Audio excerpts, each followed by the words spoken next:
Are we back?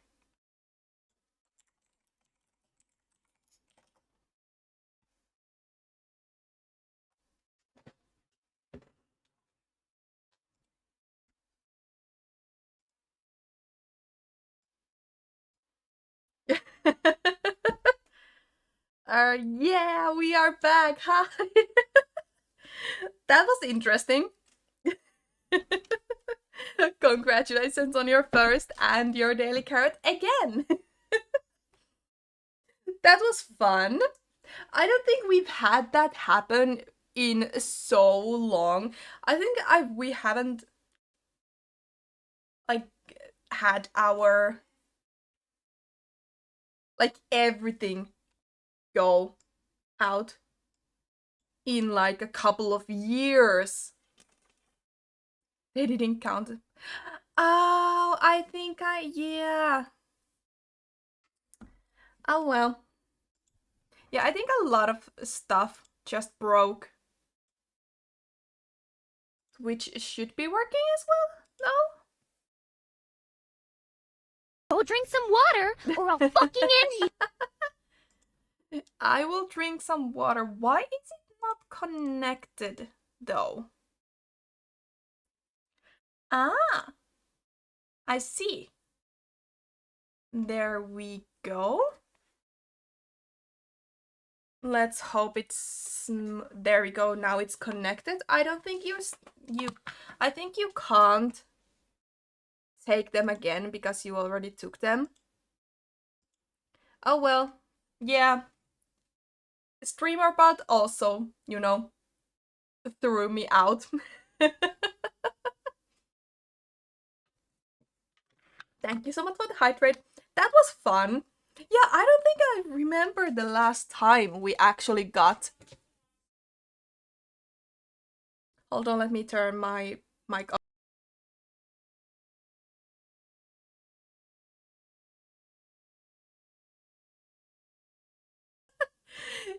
Mom yelled that we have paid the electricity bill. Yeah, well, that's fun. Yeah. Well, I sure hope we didn't lose that much progress. So let me make myself small again. And let's see. Yeah. This'll be fun. Let's see where we left off. And do I have? Oh no. Of course. Um Vegan Pines, yes, title must match. How about now? The kids spent the There rest we of go. the afternoon combing through dusty piles Can of you old hear the county game? records, desperately searching for anything that could help them make sense of Mr. Tolliver's cryptic utterance. Good. Luca tried to explosives. I think we're just messages hidden in jam. Okay. Dossiers on various town figures, and a corkboard threaded with photos. Question. Do you guys want us to go through all of this again? Or do I spam through all of it until the point where we left off? Because I'm fine either way.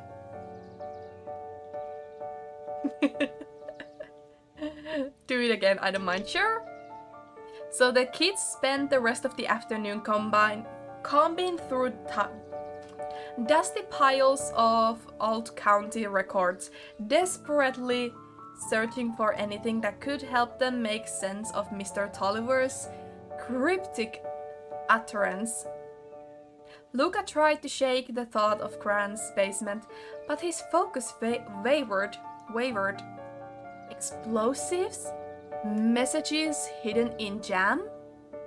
Dossiers of various town figures? And a corkboard threaded with photos. Gran was the only family he had left. He still couldn't bring himself to believe the worst. But the old map with the symbol of explosives in town square made that difficult. As the sun began to set, the kids were no closer to the truth.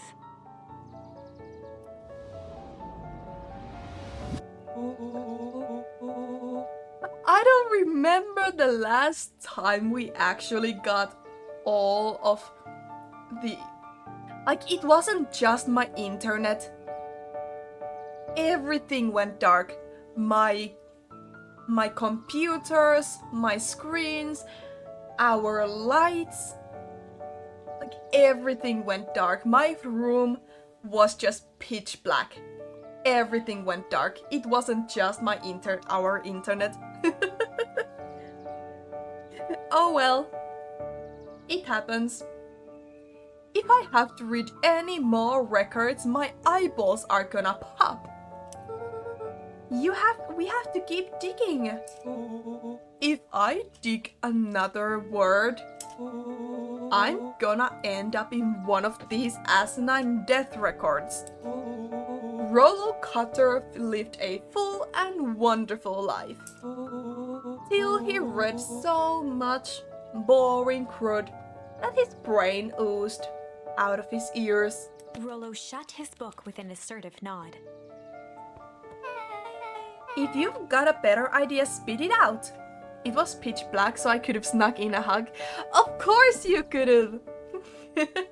And if we ever meet up, you will get a hug. That's not a promise. That's a threat. Yeah, stream crashed. Everything crashed. Our, electricity went out. All the power went out, so it wasn't just the internet. Meets Misfit just to hug her. If I ever meet with any of you guys, I will hug you. If you want. Of course, if you don't want a hug, then obviously I will not hug you. But if you want a hug, I will give you a hug.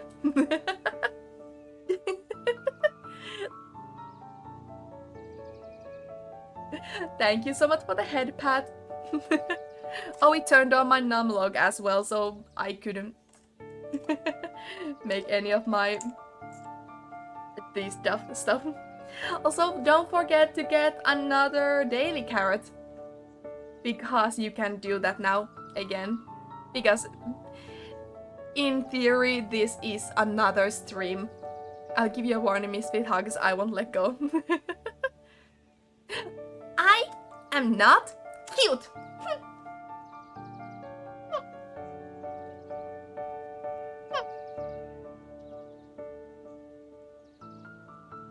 I am not cute.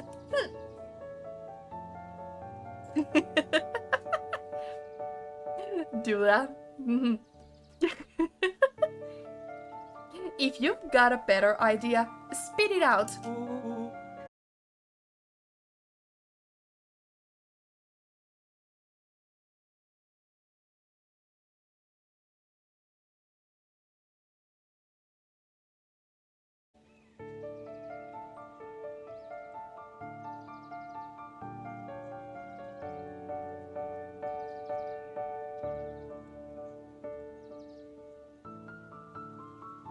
Are we back?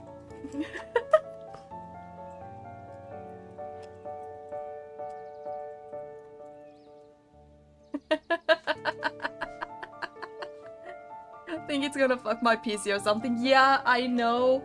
I have so many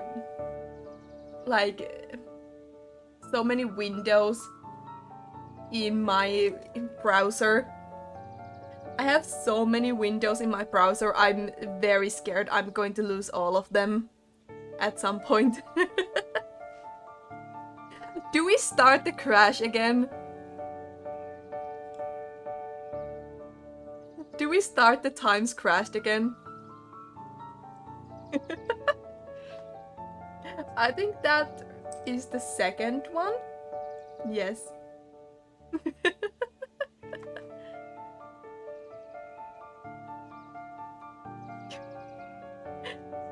I think we just... Do we keep it as scoff counter, or do we make it into a crash counter?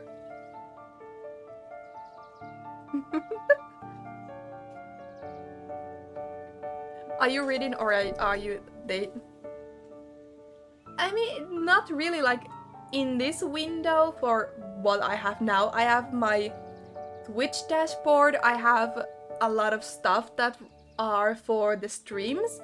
Then I have the stuff with like my YouTube on and like some of that other stuff. Then I have my social medias on this one window. Then I have words on stream and I have my internet on one.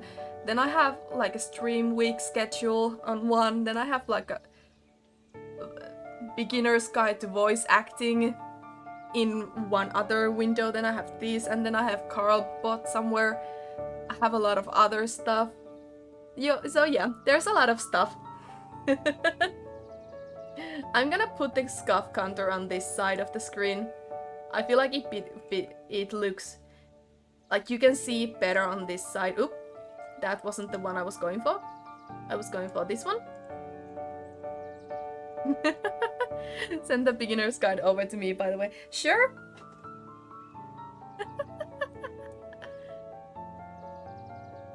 Do you on there? No, I don't know. I mean, I just like having everything ready to go. Yeah, beginner's guide of voice acting. I'm not the best. Because like I want to be an actor. And voice acting is something I can do from home. So it would be really fun. Yeah. I think the power outage kind of fried my brain as well. I think the power outage also turned off my brain. I just suddenly like don't know what I'm doing here. Give you some pointers, go for it. Your account record? Really? That's the best you've got? Mom's making rubber pie. It's starting to smell nice. When I'm done with you, you'll be the footnote in history. Just like... Beck slammed her finger down on the open page before glancing down to read. J. Hartford here. I'd love to see you try. Hey, hey, hey! Just like you, Mama! Just like you, Gran! Do a lot of impressions of even different accents. Yeah. We're all a little tired here.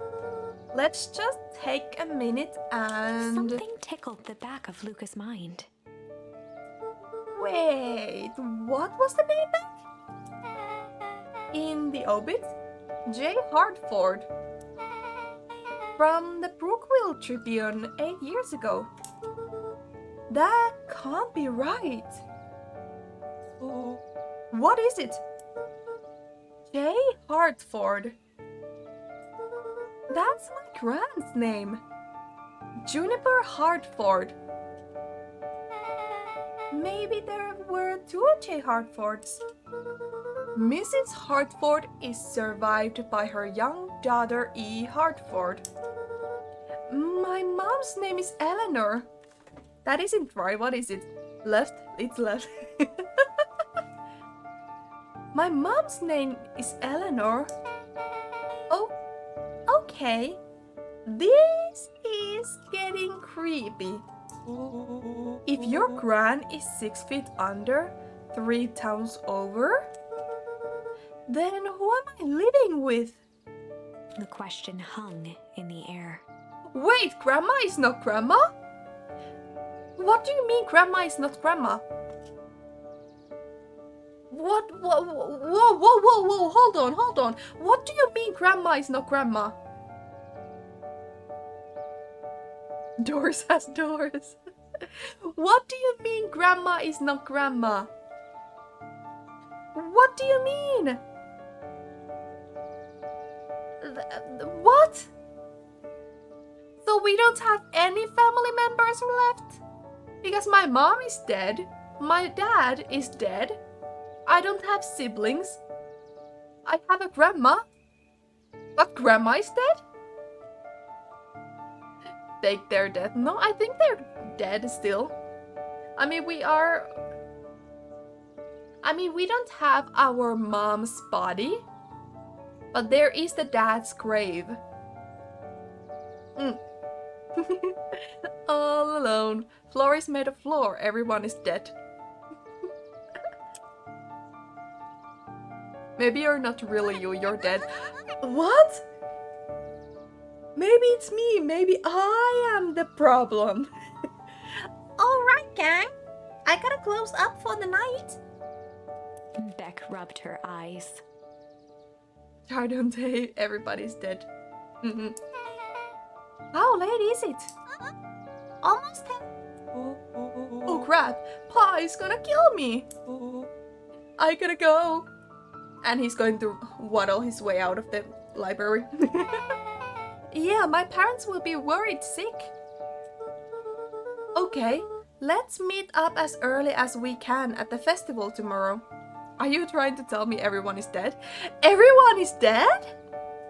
At least Rollo has a Pa. Fair. But like, we don't like Rollo, so for now. What are you gonna do about the unconscious man in your basement? We left the guy in the basement! What do you mean we left the guy in the basement?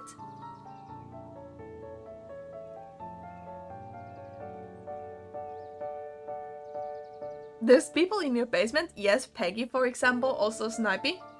Also Katie. Isn't Katie a mod in my chat? And me and you, sure. Welcome to the basement. I'll think of something. And we ran out. It's dark. Luca's heart was pounding as he approached the house. If he was lucky, Gran, or whoever it was, hadn't gotten back yet. And of course, there was Mr. Tolliver tied up and unconscious in the basement. Not the first VTuber I met that kept their mods in the basement. And I won't be the last. Providing food and drinks and other necessities. I mean, it's the bare minimum I can do for keeping you guys in my basement. Moral support as well. Dealing with him would be the first order of business. Mr. Tolliver is the emergency food, that's true, just like Paimon. Luca shook out his arms to calm his nerves before entering. Yeah? Aye, aye, Captain. He held perfectly still, tempering his breath, and listened closely. She was asleep. His only hope was that she hadn't found Mr. Tolliver before dozing off. Check on Mr. Tolliver in the basement. Can I wake up Grandma? Wake up! Grandma, wake up! Wake up! Wake up! Quite hungry, let's hope he won't go for a hot bath. Anything interesting in here? No. Granny is dead. She is dead. Can I go sleep? I don't care about Mr. Tolliver. I mean, I guess we have to. I guess we have to. I don't think. I should check the basement for Mr. Tolliver.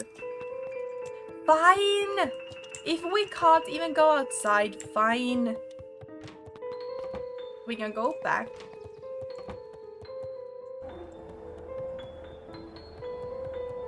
I'm gonna be a bad child now.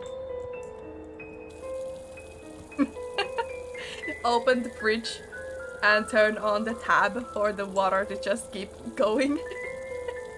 I am not. Smith, I am not falling for that. Oh no, he's gone. Oh no. Oh no. Oh no. Mr. Tolliver was nowhere to be seen. Ruh-roh. Maybe he woke up, escaped from his bindings, and left without a trace? Or maybe Gran knew everything.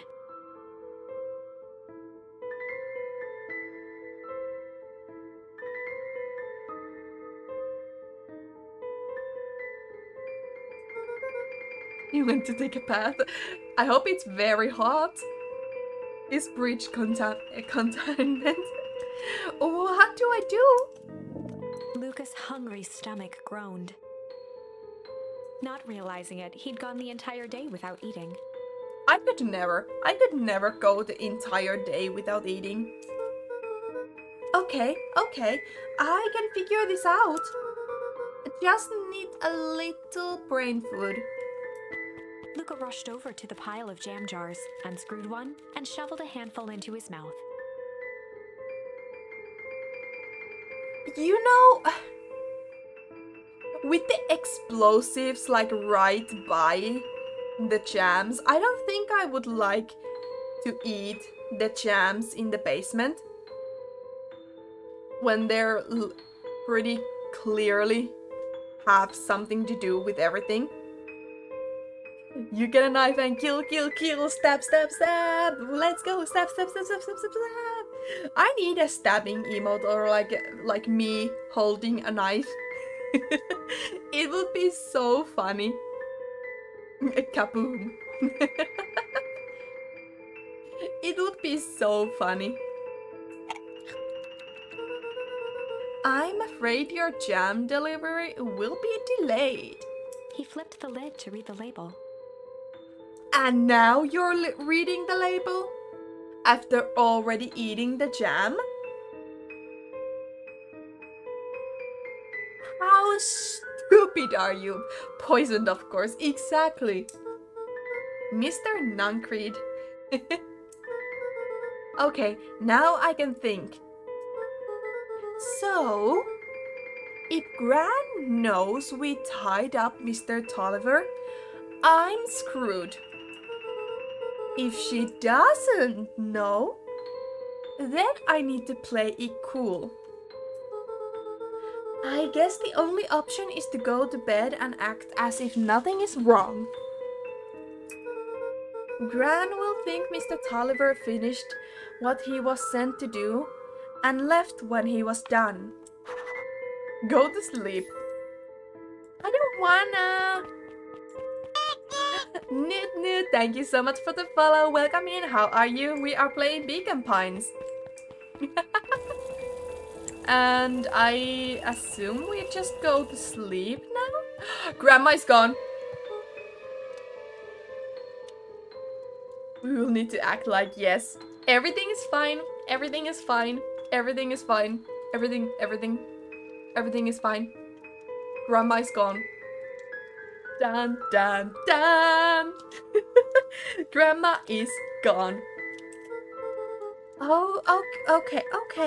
Stick to the plan. Go to bed and play cool. I hope that works.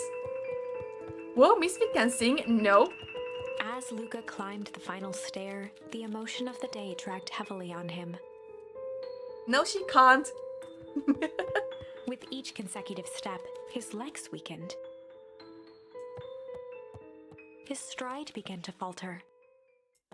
He tried to grab for the railing to steady himself. Something was wrong. Something was wrong. You sounded tired. Thank you. But you're wrong. Misfit cannot sing. Come on, legs. Just a few more steps. Luca groaned and tried to move.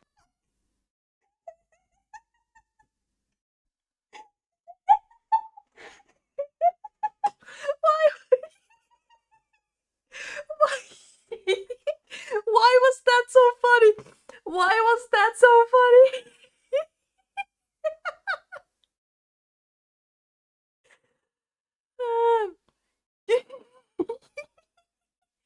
I knew that was going to happen. Why was that so funny? At least he didn't moan. And then, when everything went terribly wrong. Oh my goodness. Wow.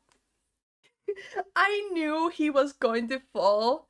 Because, like, obviously, that was such a setup for falling, like, down right there. It still got me. His limbs might as well have been bolted to the ground. Through numb lips, he mumbled just before falling asleep. The drum? The jam? I think the jam had some kind of like. What's the word again? Like that kind of stuff that makes you fall asleep. What's the word again? Anesthesia? Sure. Anesthesia? Like, you know what the doctors use? Or bleach? Something like that, yeah, sure. I think the jam had some kind of sleeping drugs inside of it. Anesthetic, yeah. Go to sleep. We got it.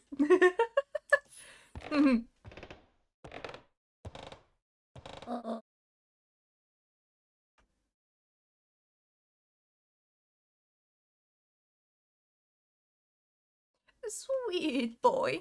What did you get yourself into?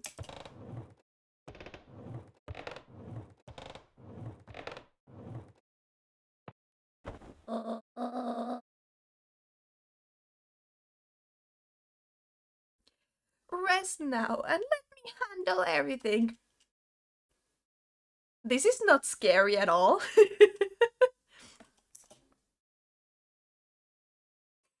He's passed out on the bed. Chapter 9.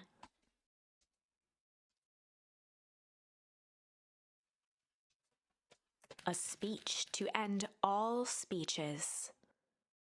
A speech to end all speeches. Luca awoke to find himself face down in bed. He moaned into his pillow. There we go. Why would Gran drug him? Why would Gran drug him? I mean,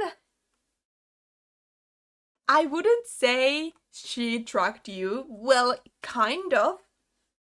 But you were the one who decided to eat the jam. That's clearly not for you. And there we got the moan. Or rather, why was she trying to drug Mr. Nuncreed? There we go. Shaking the questions from his woozy head, Luca snapped back to the matter at hand.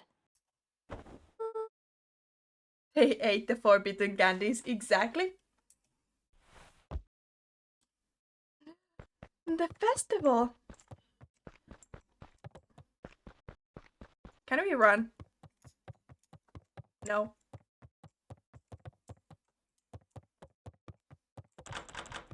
Nothing in there.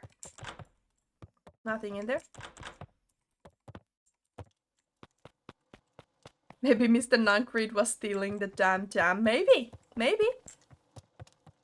Can we go in? No.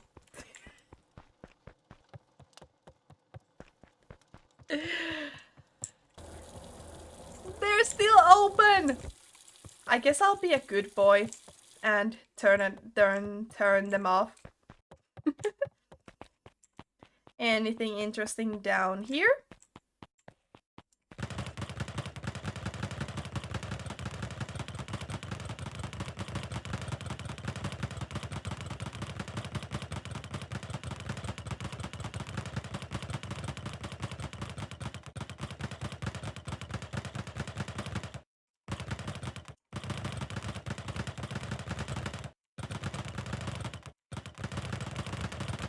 I'm sorry. I mean, good girl would be as well.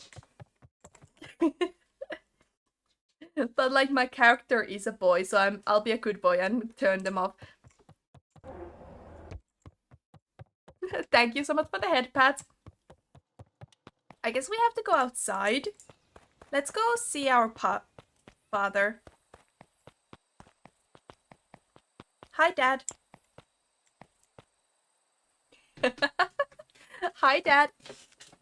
Again, I'm moving around. I'm very sorry about that. Hi, Dad. Father, I crave violence. We crave violence, yes.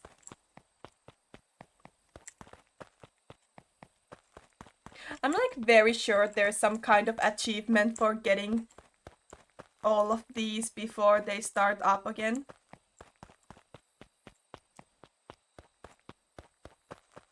Luca's going very long before starting sneezing again.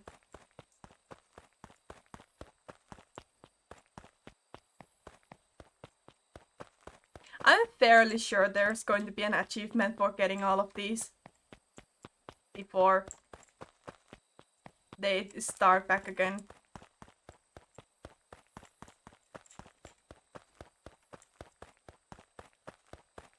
You mean spreading? Yeah. But like Luca sneezes when you go through a few of these. But for some reason he's not doing it right now. Oh well. I guess we're going to the festival. Oh. There they are. What? Where have you been? Gran put something in the jam. I'll be back after dinner. Bye, Peggy. Have fun at dinner. Yeah, we know. Secret messages for secret conspirators? He has become immune. The drugs made him immune. That's actually a fair point. That's actually a fair point. Because all the time before eating the jam, he would always sneeze after being through the white things for a little while. So that's actually a very good point. Not this one. The one intended for Mr. Nuncreed. Put me to sleep. Whoa! Ho! Ho! You're a hoe! Maybe there was medication in there, probably. I mean, it's one type of medication. But why would Mr. Nuncreed need something to make him fall asleep? I mean, people do need medicine to fall asleep, so I guess so. Sly devil. That's so cute. I think she's trying to remove him from equation. Whoa ho ho is what Santa says when he sees your mother. Yes. If you didn't do that, Peggy would have, if he was here. He might be in danger. Have you found anything? We looked around but haven't seen anything odd. Your gran is nowhere to be found. But Mr. Nuncreed is just loafing around waiting for the speech. What speech? Mayor Gus has just got up on the podium. Everyone is gathering at the stage. I know, that's why I had to speak for my captain. Completely fair. Let's get moving. And we run. There's a lot of people here. Augustus Valentine nervously wiped his brow.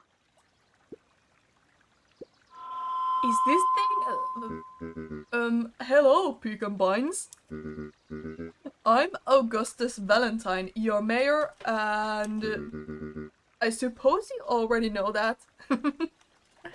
Part of the crew, part of the ship. Part of the crew, part of the ship.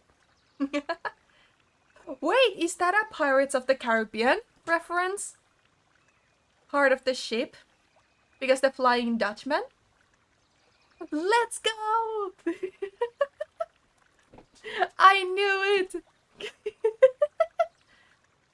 Part of the crew, part of the ship.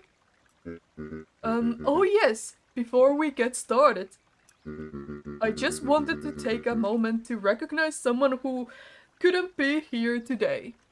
Is it our grandma or is it Mr. Nancreed? This town wouldn't be where it is. Oh. This town wouldn't be where it is today without my father, Sharper Valentine. So I thought we could begin a round of applause befitting such a great man.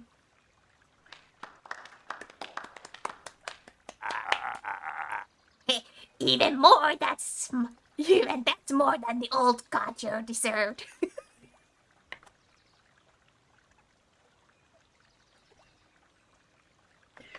What am I doing? Because I'm a Dutchman. Yeah, that's also. Gus cleared his throat and awkwardly loosened his tie. Right, where was I? William Kerr bounded on the stage with the energy of a preacher at a big tent revival. Gus Valentine, everyone. He gave Gus a hearty slap on the back and motioned him off the stage. Let's hear it for our mayor. What a great turnout. Oh heck, I didn't prepare anything. What? I suppose I could say a few words. Would be a shame to waste such a beautiful podium. Mr. Kerr pulled a thick stack of note cards out from his vest. You didn't prepare a speech, but you also have a stack of note cards in your vest. Don't speak bullshit like that. Don't speak bullshit like that. Sharper Valentine sounds like a term for stuffing Valentine chocolates with razor blades. Ah, I see. Sharpened Valentines. Community, conviction, commitment. He speaks the bullshit. These are the things we celebrate at Perennial Harvest. For us, these are the pillars of the bridge to a better tomorrow. But I think it's time to add a new pillar. Change. Change is a powerful thing. It's inexorable, unavoidable, and undeniable. And I am dadgum thankful for it. Change is the reason we're all here today, together. It's hard for me to believe that it was only 4 years ago when fate brought me here. A simple business trip, which brought me to a small town, which would change my life forever. Mr. Kerr took a moment to survey the crowd. You know what? He wiped away a single tear. From the second I set foot in Beacon Pines, something about this place has held me captive. You see, change represents opportunity. It represents potential. And change has helped me recognize the potential of this place. To see that the people of this town, despite suffering great loss, still held on to the thing that made them special. He thumped the podium to emphasize each word. They're definitely guilty of something, definitely. They've been murdering people here. Probably not, but that's what we have been thinking. What we have been theorizing. Community, conviction, commitment, change. Mr. Kerr nodded confidently, biting his lip.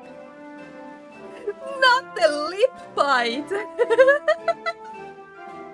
The crowd was silent, in rapt attention. Fate made a perfect match that day. Nothing is more important to you all than community.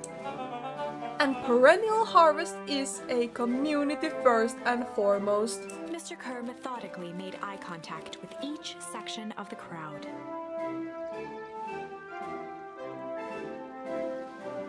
I'm waiting for the twist, me too. It's such a lead up to that if they don't take this chance, I'm going to be so mad. And the only way you made it through the foul harvest was an unshakable conviction. Conviction that a better tomorrow was just over the horizon. Perennial Harvest was founded on the conviction that we are the horizon. This festival is a symbol of our commitment to each other. His voice began to build to a crescendo. And now we walk in hand into a future we will shape together. And that is what change is all about. Wrapping the future by the scruff of the neck and making things happen. Change is a choice. I am tickled pink. That's such a fun way to say that in such a serious speech. Tickled pink. That we will all be making that choice together. How great is that? Just imagine what we can accomplish. Tickled pink? That sounds sus. This whole game is very sus. This whole game is very sus. I'm just saying. What was that? The crowd began to look around nervously. Don't worry, little thunder isn't going to ruin this day. Sounds like an innuendo. It does. It really does. Everyone, remain calm. Speaking of thunder, I think I just saw a flash. I could be seeing things, but I think I saw a flash. Everyone, remain calm. It's just the bombs, don't worry. Yeah, it's just the farmer of Stardew Valley going on their farm. Mr. Kerr quickly flicked through his note cards. Where was I? Through all of my travels, I have learned one true thing. One always reaps what they sow. We have all planted a lot of good in this town. And so it is with a happy heart that I can proclaim He raised his hands up to the heavens. our harvest.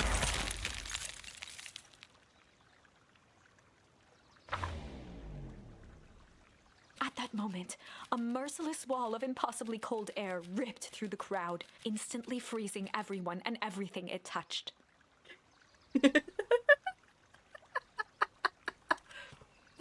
Uh-oh. For a man like William Kerr, this was a fitting way for things to end. On a stage, with an entire town frozen in rapt attention for the rest of time. Freeze! Don't move! The end. What do you mean, the end? There's that ice again! Whenever I think we're getting close, it comes along and ruins everything! Right? I think this is like the second or third time the ice comes. Maybe we should just quit? Maybe you should just close the book, walk away, and never think of me again. No! No, I don't want to do that. That's so cold.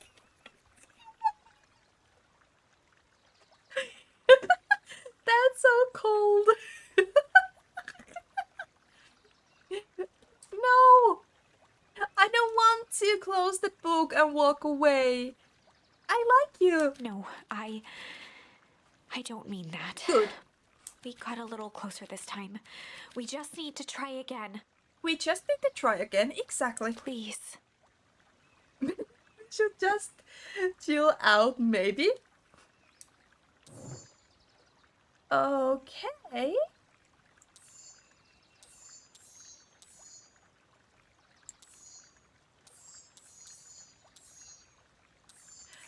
We can start from here again. Or we could try this one with the flight. No, let's go here because this is what we've been doing. Maybe we should just chill out. I think we'll go back here. And I see I see progress. So instead of hard, do we go with chill or do we go with the sly cup? Chill or sly cup? Which one do we go with? Last time we went with hard.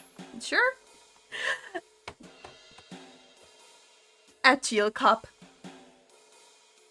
A chill cup. Because everything just froze.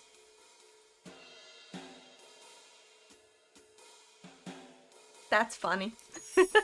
They'd run the classic good cop, chill cop interrogation. Chill cup. I'll handle this. Just gotta play it cool. Luca walked Because they calmly just to froze. the light switch, flicking it off and on a few times. Mr. Tolliver shook his head, gathering his wits. Golly, I sure got my bell rung. He looked over to find Luca, who returned a calming grin. Sorry, Mr. Tolliver. This was all a big mistake. Luca, what's going on here? Why do you have me strapped down? No one's fault, really. Rollo just got a little startled. Rollo's here? Rollo and Beck emerged from hiding to give a timid wave. Well, alright. Mistakes happen. You kids gave old Hiram a good scare. Let's just get me out of these ropes and call it even. Luca glanced over to Rollo and Beck, who replied with skeptical looks. Had conscience? Yes. Mr. Tolliver, why are you in my grand's basement? I'm here to help, of course. Help with what exactly? What's my gran up to? If you'll just cut me loose, I can show you. How do I know that we can trust you? Mr. Tolliver exhaled with disappointment. Luca, have I ever done wrong by you? No. And since your gran moved to town, haven't I been nothing but welcoming? Yeah? So why would I turn my back on your family now? It's just... all this stuff seems pretty weird. A board with names of people from town? An archive of my dad's old disturbing patient notes? That sounds like manipulation to me, sounds like my ex. It does sound very much like a manipulation right here. Luca gestured to the corner. Barrels of explosives? I can explain everything. You just need to untie me. No, absolutely not. Kaboom. Kaboom. You kids deserve an explanation. Luca looked again to Rollo and Beck. This time they shrugged. Kaboom! Luca began to slowly loosen the bindings. Mr. Tolliver gently rubbed his wrists. That's a good lad. This'll all make sense in time. He edged imperceptibly toward the stairs as he spoke.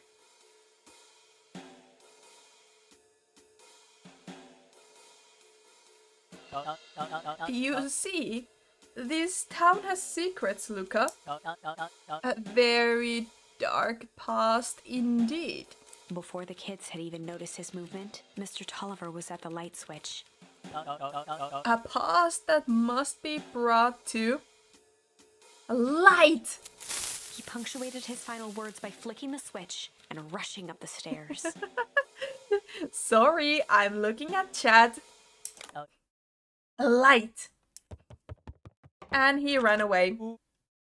Son of a... Beck darted to the wall and turned back on the lights. It was too late.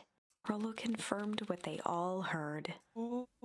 He just locked us down here. God dang it. Mr. Tolliver's muffled voice came from behind the door. I wasn't lying, you know. This is for your own good.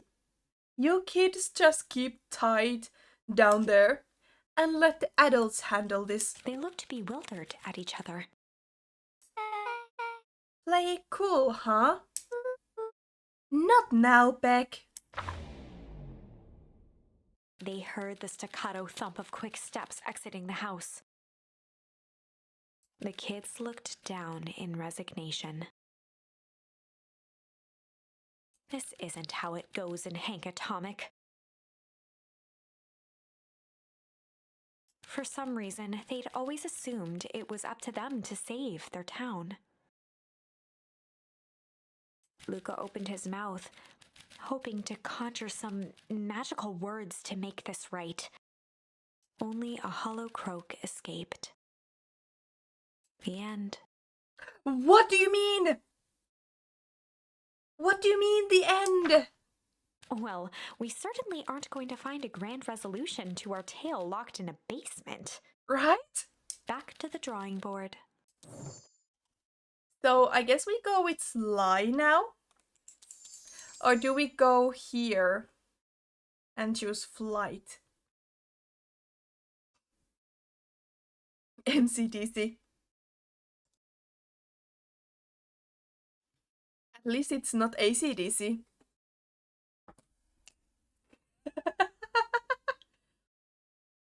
I mean, we can go here and try the flight. Everything else, I have tried everything. Except for this. And here the flight. I mean, we've been here now. I guess we try to go this branch full on. Before going back here. The 3-page up here, here, here. Can you see the number of the page up here? Up here.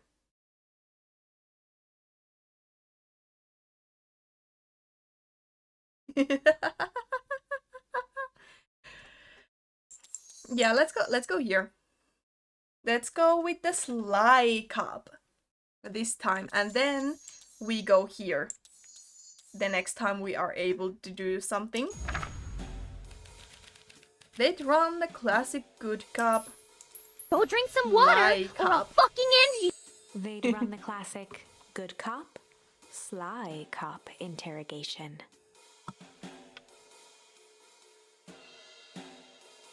Thank you so much for the hydrate. And welcome back. Luca and Rollo ducked behind a barrel, leaving Beck to her task. With a few crisp snaps, she roused Mr. Tolliver.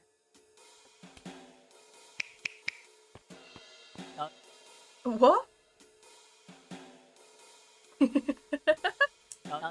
What's going on here? You're that moat wheel girl. Please, call me Beck. Sorry about all this.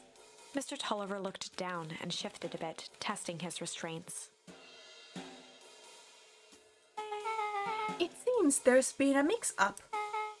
You see, I'm down here for the same reason you are. Juniper sent you here? I'd rather you call me Missy. Exactly. Beck caught herself before letting the surprise manifest on her face. She'd already gotten him to reveal his relation to Gran. This was gonna be easy. You know how Juniper is with her precautions. Operation Sparkplug has us all on edge. I guess she thought you needed some backup. But she sent a child? What better way to avoid prying eyes? Who would suspect a kid? I suppose that makes sense. Mr. Tolliver wriggled a bit in his restraints. Oh, I'm so sorry. No, I'm not. Beck quickly removed the ropes. It's very much pouring down. God dang! Oh, wow! Not sure you guys can hear that yet, but like it's coming down. The rain, I mean. It's really pouring down. Yeah, it's raining outside for me right now. That had to be uncomfortable. A little, yeah. But you understand, we never know who to trust in this town. Mr. Tolliver rubbed the growing knot on his forehead. Very true. So, it turns out we're both here to... Beck twirled her hand, as if to prompt Mr. Tolliver to finish her thought. Destroy the evidence. Beck shook her head and clicked her tongue. I'm going to move! Yep, the old gal is nothing if not thorough. Mr. Tolliver let out an amused huff in agreement. She sure is. Can't blame her though. If anyone were to find out that we're going to destroy the source, well, we both know how bad that might be.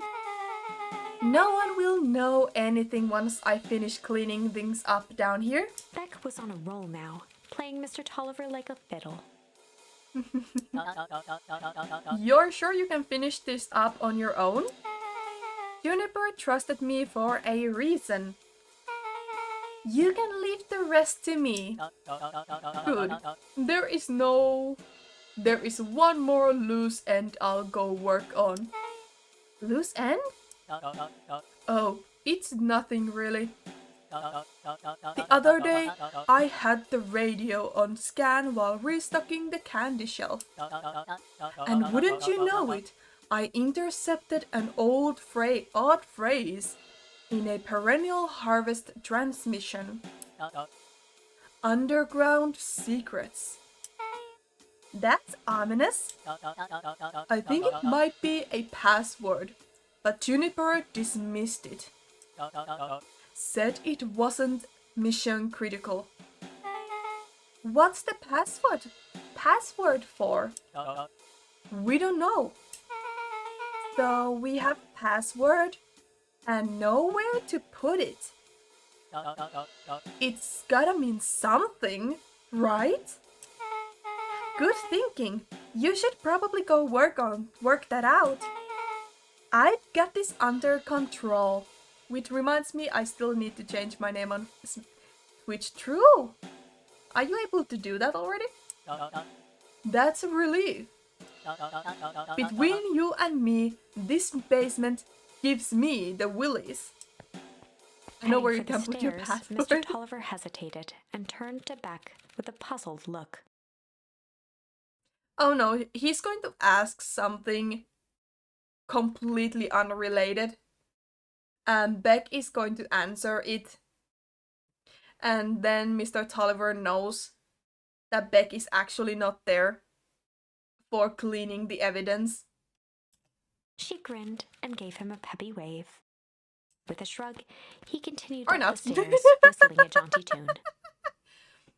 Likes Willis, guess we know which.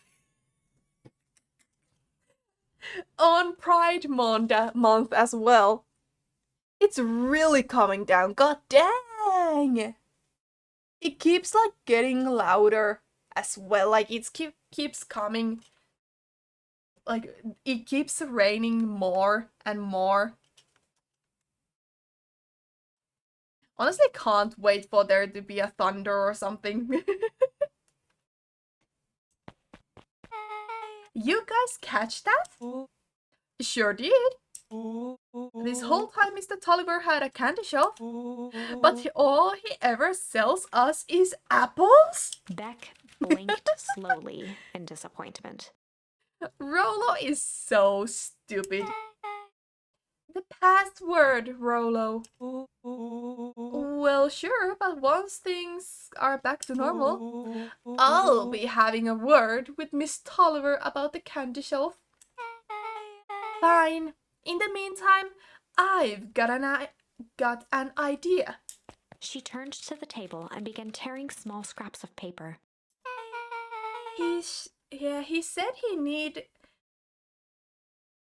said he heard a password on the radio. Any good spy transmission is never what it seems. Beck marked each scrap of paper and leaned back. We just need to find the hidden meaning. Okay. Still need to wait 12 days. Oh, that sucks. But 12 days will go by in a blink of an eye. What's another word for underground? Buried. Covered. Could it be a cover-up? Maybe it's one of those each letter is a number thingies. So U would be 21, N would be 14, D would be... Oh! It's an anagram! Nungreed's Drugstore. Luca and Beck looked at Rolo with amazement. Rolo? That was incredible! Well, it's either that or Krent's Nude Drugstore. That's an interesting name. Krent's Nude Drugstore. Yeah, I think you were right the first time. How did you do that? What can I say? I love ciphers. Well, I guess we know where to go next. Investigate Nungreed's Drugstore. Nude-wear? Of course you guys would. Whoa!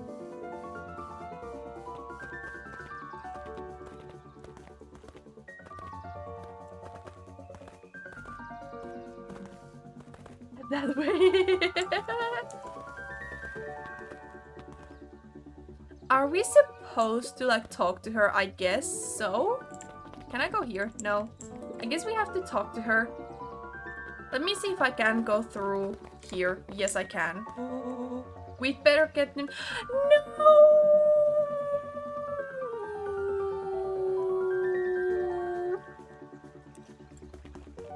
No, but the person! Let me go back! No!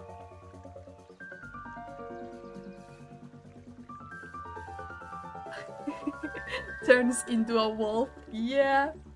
Wolf in bunny's clothes. No! What if I missed a lot of lore from that? No! God dang it! I guess I have to remember from now on that never go further if you can still do something in the current place. Ooh. No. Can I go back? I'm gonna go back. I'm sorry, guys. I want to go back. I'm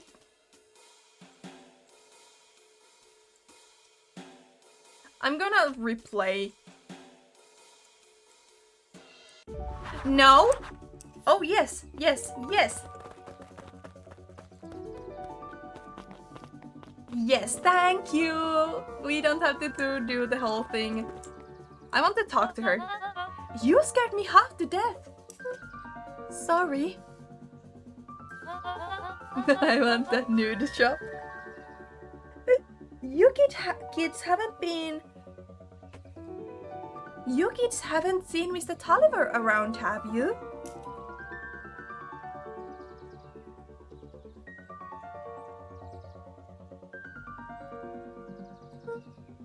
No? He's got me waiting around like the last slice of pie. I swear that man would be late to his own funeral. Okay, so we didn't really lose like too much lore there. That's fine. But that was still fun little piece of information. Can we go here? Anything in here? Nope. Got it. I'm so cool. Can we go in here? No, probably not. Not. Perennial harvest? Anything up here? Down here? Oh? You're late, Augustus. Sorry, sister. Was caught up with work. Work? You? I had a few more details to lock down for the festival. Oh? And what do you have to report? What is this insipid town festival really about? I think Gus looked around nervously. Mr. Kerr really does just want to do something good for the town. He's actually a pretty good guy. You should spend some time with him. No. I didn't pull strings installing you as mayor so that you could make friends. Your job is to help me figure out what Kerr and the Perennial Harvest's true intentions are with this town. We have a responsibility. This is our father's town. Was. Excuse me?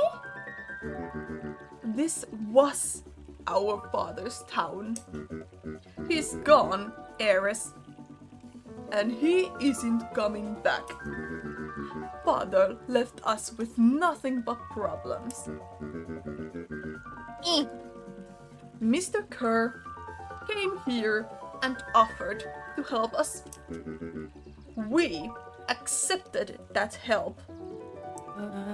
We didn't agree to them turning Father's warehouse into a toxic dumping ground. That is just a temporary arrangement. The glow can be seen from our damned backyard. They are dumping their nasty little secrets on us.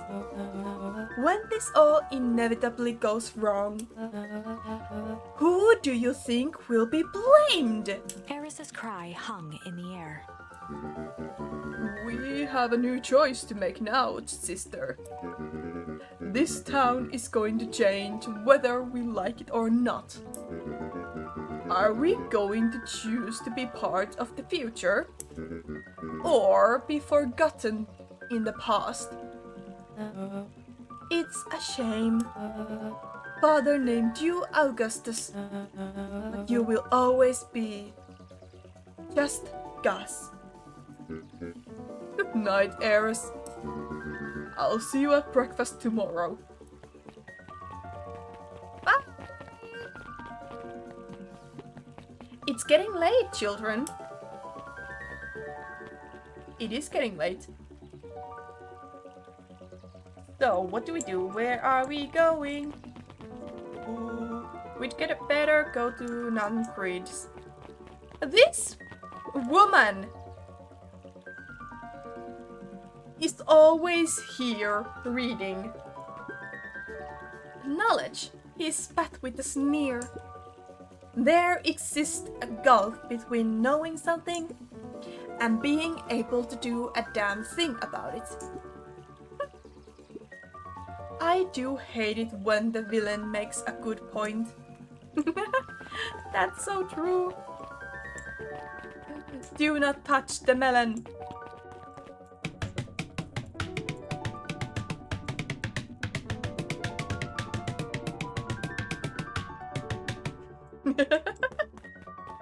No touching the melons, except if you're me. The last melon. So go to the Nancreed. So was it on this way? It was this way, wasn't it? Yes, it was. These, like, controls are kind of janky though. Okay. Solomon stood proudly at the entrance to the drugstore, holding a brown bag overflowing with black licorice. Hey, Solomon. We are looking for Mr. Nancreed. Is he still in there? I'm afraid not. Then where do you get the candy from? You might say we have an arrangement. Solomon shoveled a surprising amount of licorice into his mouth. Black licorice. It's good! Black licorice is good. So shut. I can't spell. It's fine. Sometimes it's the small pleasures in life. Though we might not always have family to rely on, Licorice has never let me down. Well, I can't say licorice would be my first choice. But whatever floats your boat. I don't hate it, I just don't love it. That's fair. you can tell a lot about a person by their choice of Confection? Oh, yeah, I guess. I like sour globes. I'm certain you do. I always wondered why Mr. Nancreed kept licorice in stock. You must eat enough of it to make it worthwhile. Don't know if that's a compliment or an insult. Rolo likes sour gobs. Shocker. Very. There are many ways to earn loyalty. For some, it's as easy as cold hard cash. And he's gone. Well, he's right. It's locked. There's gotta be more clues. Okay, let's see. Do we have to find clues here? Really? Really? I think I need to go to the phone booth. I feel like that's going to be what I have to do. Roll through the window. I wish. Have you ever seen anyone actually use this thing? Besides Mr. Nancreed? No. There's a key inside of the cupped her telephone. hands on the glass to peek inside. There's a telephone. No. There's a key inside of the telephone box. Yet, that is not a normal phone booth. It's got like a blinky keypad. Why would there be a blinky keypad? Crude's new drugstore? Not the drugstore. Grens new drugstore?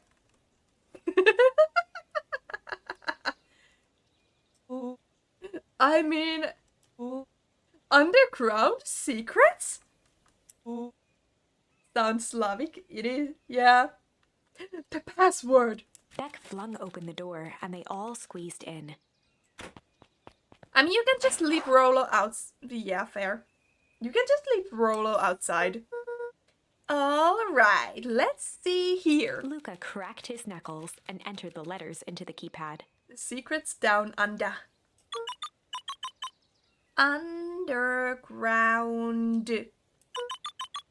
Secrets. Sounds like that is something. Great. Now what? I guess we...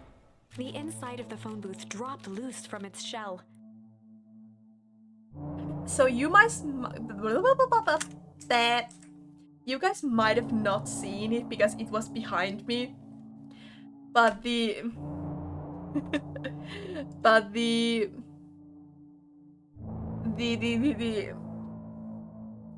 bottom of the phone booth opened up and the kids fell down.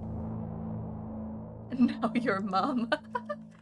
Without even the space to panic, they closed their eyes, held their breath, and accepted their fate.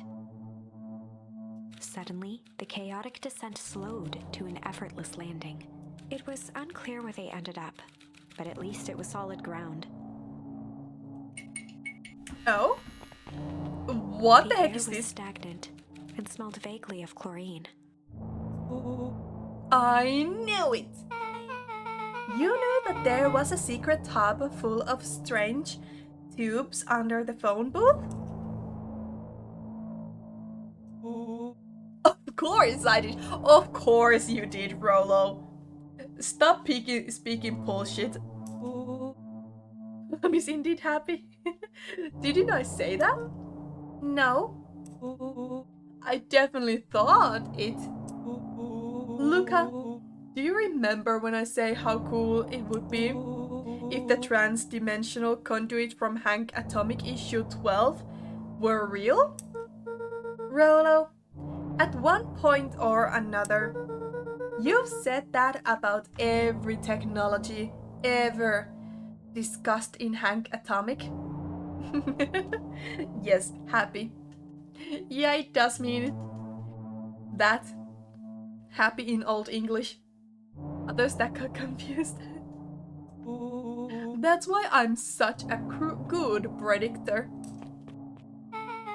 It looks like each of these has something written on them. Really? Can I go up? Can I leave? Can I leave? I don't like this place. There's the hazmat suit. This suit has a broken mask?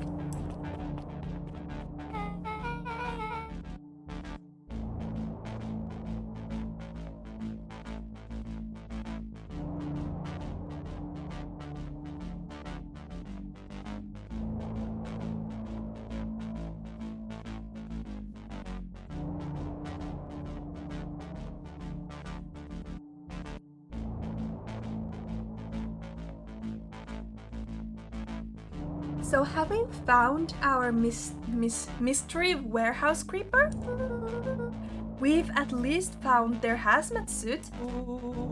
If it walks like an Uncreed and talks like an Uncreed, let's not jump to conclusions. Sorry, Peggy, I saw that. I'm looking at chat. Someone say creeper? Just saying. Anything interesting in here? Nope.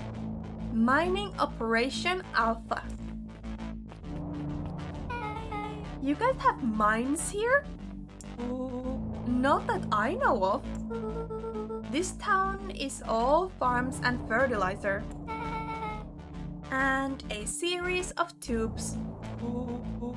Pa always says you can only trust a miner up to the point where they hit gold. Dicky dicky hole. I am a dwarf. and I'm digging a hole. Not sure how that wisdom applies in this exact situation. That's the thing about Pa. You don't always realize what he means until it's too late. Sure. Perennial Harvest main office. That's where my mom works? What does she do? Science stuff? Is she involved in all of this? We just moved here. How could she be involved? True, science stuff with your mom. I may not know a lot about science, but I feel some chemistry between us.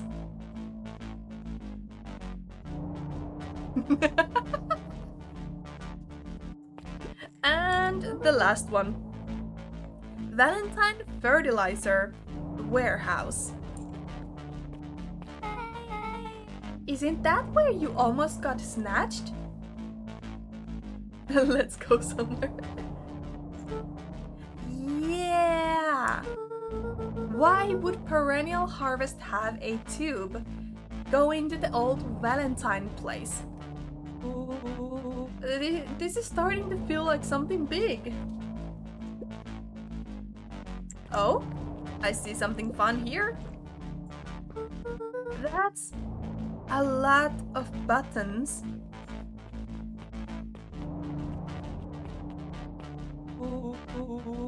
Stand aside, Earthlings. I've read enough Hank Atomic to know my way around the sci-fi tech. If you want something big. Oh, where did the music go? Where did the music go? There was a music. Rollo's hands hovered over the field of blinking buttons. Do not press the buttons, Rollo. Call Misfit. Don't call Misfit. Eeny, meeny, miny.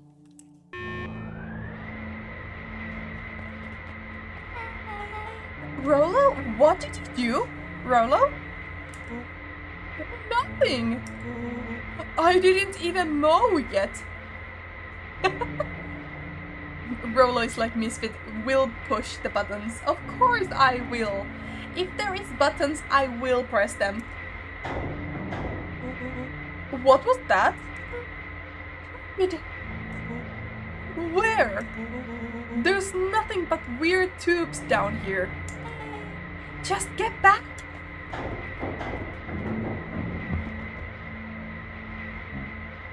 Shit. Very appropriate reaction. Very appropriate reaction there. Shit. Very appropriate reaction.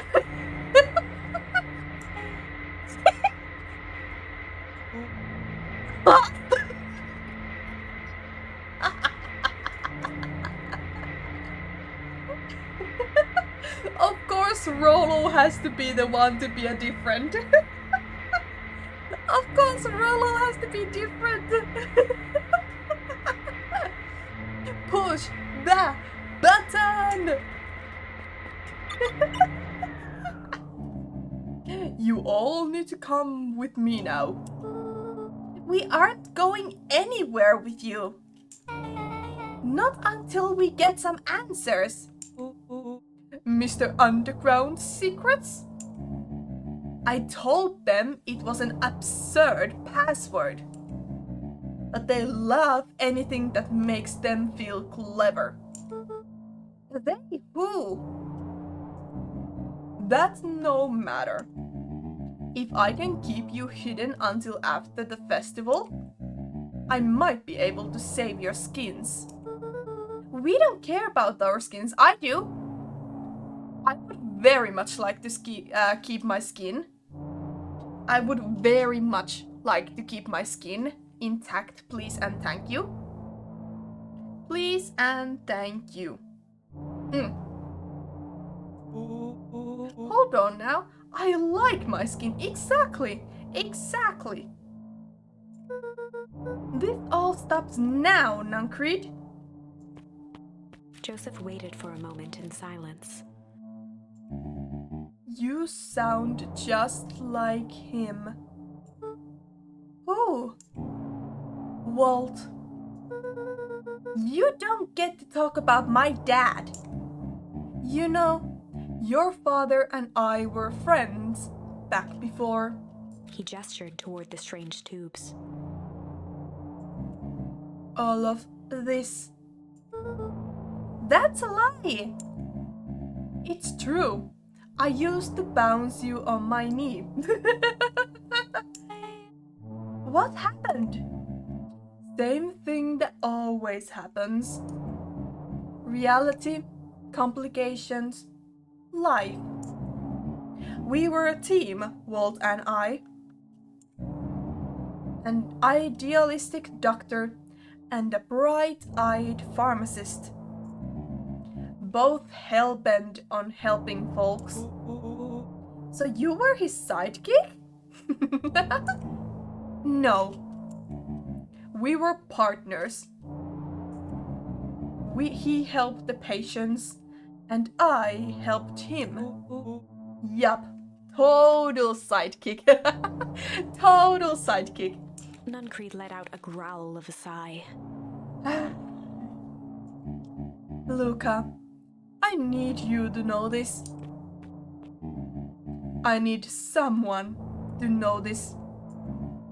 One day, Sharper Valentine comes to us. Says he's got an opportunity. He'd found something he didn't quite understand, and he was willing to pay us both handsomely to help him understand it. And my dad said no. Your father and I both believed in helping people.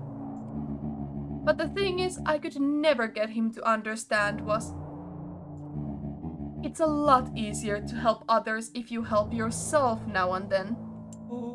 Mercenaries? Classic sidekick into villain plotline. Walt loved being righteous, almost more than he loved his family. He was wrong about one thing though. When he begged me not to take Valentine's offer, he said, Joseph, if a person says yes one time to Sharper Valentine, he'll make sure they keep on saying yes to him until the day he's dead and gone. He shook his head wistfully. Oh, we're getting some good lore here though. This is getting interesting. Sharper's long gone, but he still got me saying yes. Is there a point to this sub-story? Not really, no. Just an old man trying to delay what needs doing. Nuncreed took a menacing step towards the children. Do not touch us! Do not touch us or I will scream. I tried to keep you safe. I tried to keep you and Juniper out of this.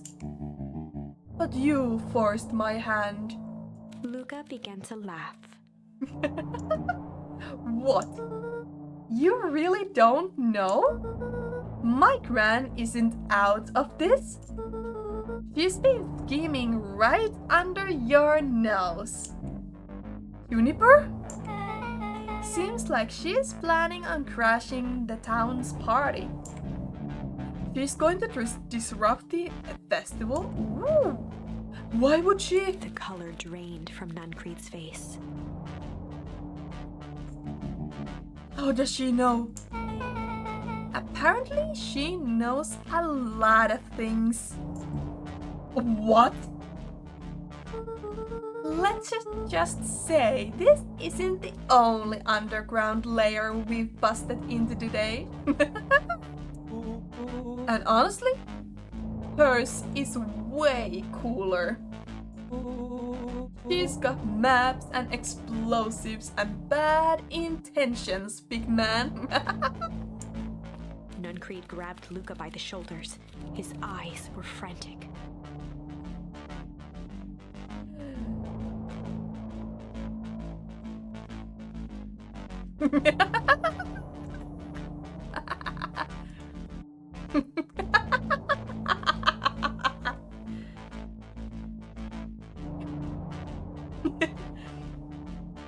For anyone possibly watching the VOD, I pinned Peggy's Busted In.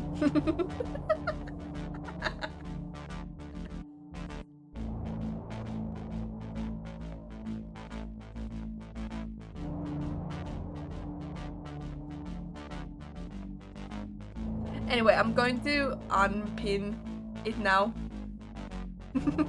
Ahoy, VOD watchers! Ahoy, hoy! And now I unpin it.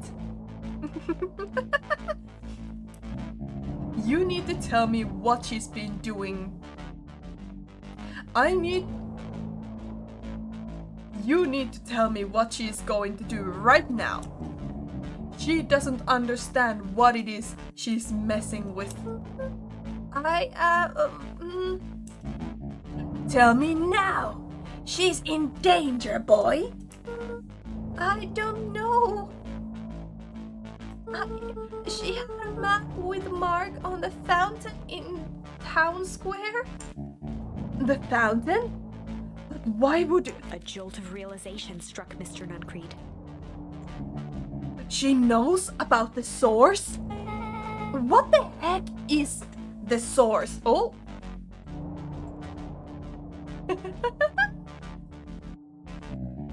If she tries to destroy the source, it could catalyze and... Dear God, she's going to freeze us all? She's the one going to freeze us all? Huh? She's the one who's going to freeze us all?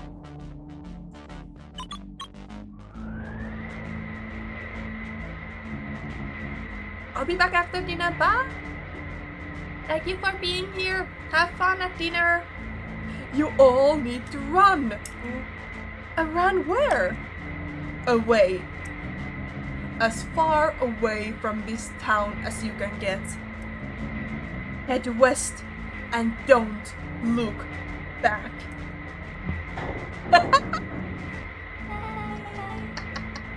He's gone. He's gone. That did not go how I expected. So we're totally following him, right? Totally. See you on the other side, suckers. Bye. And we leave. We don't follow. Bye, Rollo. Bye. We'll stay here. I tapped out for 1 second. Where'd the old guy go? Into the tube. And Rollo followed him. So we can turn it off right now. You good? Yep. Whee! I love this town. Whee! Chapter 8. Chapter 8? That's interesting. The cold, hard truth. Okay. Beck leapt up, allowing the suction to yank her into the dark. Dimness eclipsed around her like the shutter of a camera as she seemed to cover great distance in mere moments. Her only points of reference were glints of upcoming turns, which approached with frightening speed, only to carom her gracefully along. She heard the tinny, distant echoes of Rollo's glee. Yippee!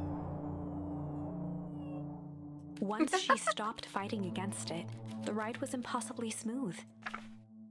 Then, all of a sudden, as if minutes had passed in an instant, light blazed into view. Why is there snow? Why is there snow?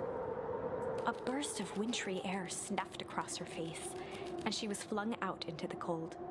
Why is there snow?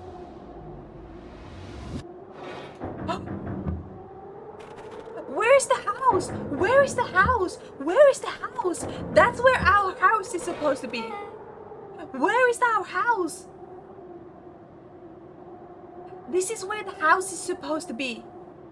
This is where Grandma's house is supposed to be. Where is the house? Where is the house? It should be right there. Right here. That was intense. Yeah. I think I might have parted with some. Ew. We were behind Rolo. That's nasty. That's nasty, Rolo. We were behind you. Don't say that. No. No, we were behind you. You can't say that. Ew. Rolo. Why would you? Ew. Why would you say that? Rolo, why would you say that? Ew. We were behind you. We were behind you. Don't say that. Any idea where we are? Somewhere cold. Doesn't it look like it got on any of us? That Rolo, exactly.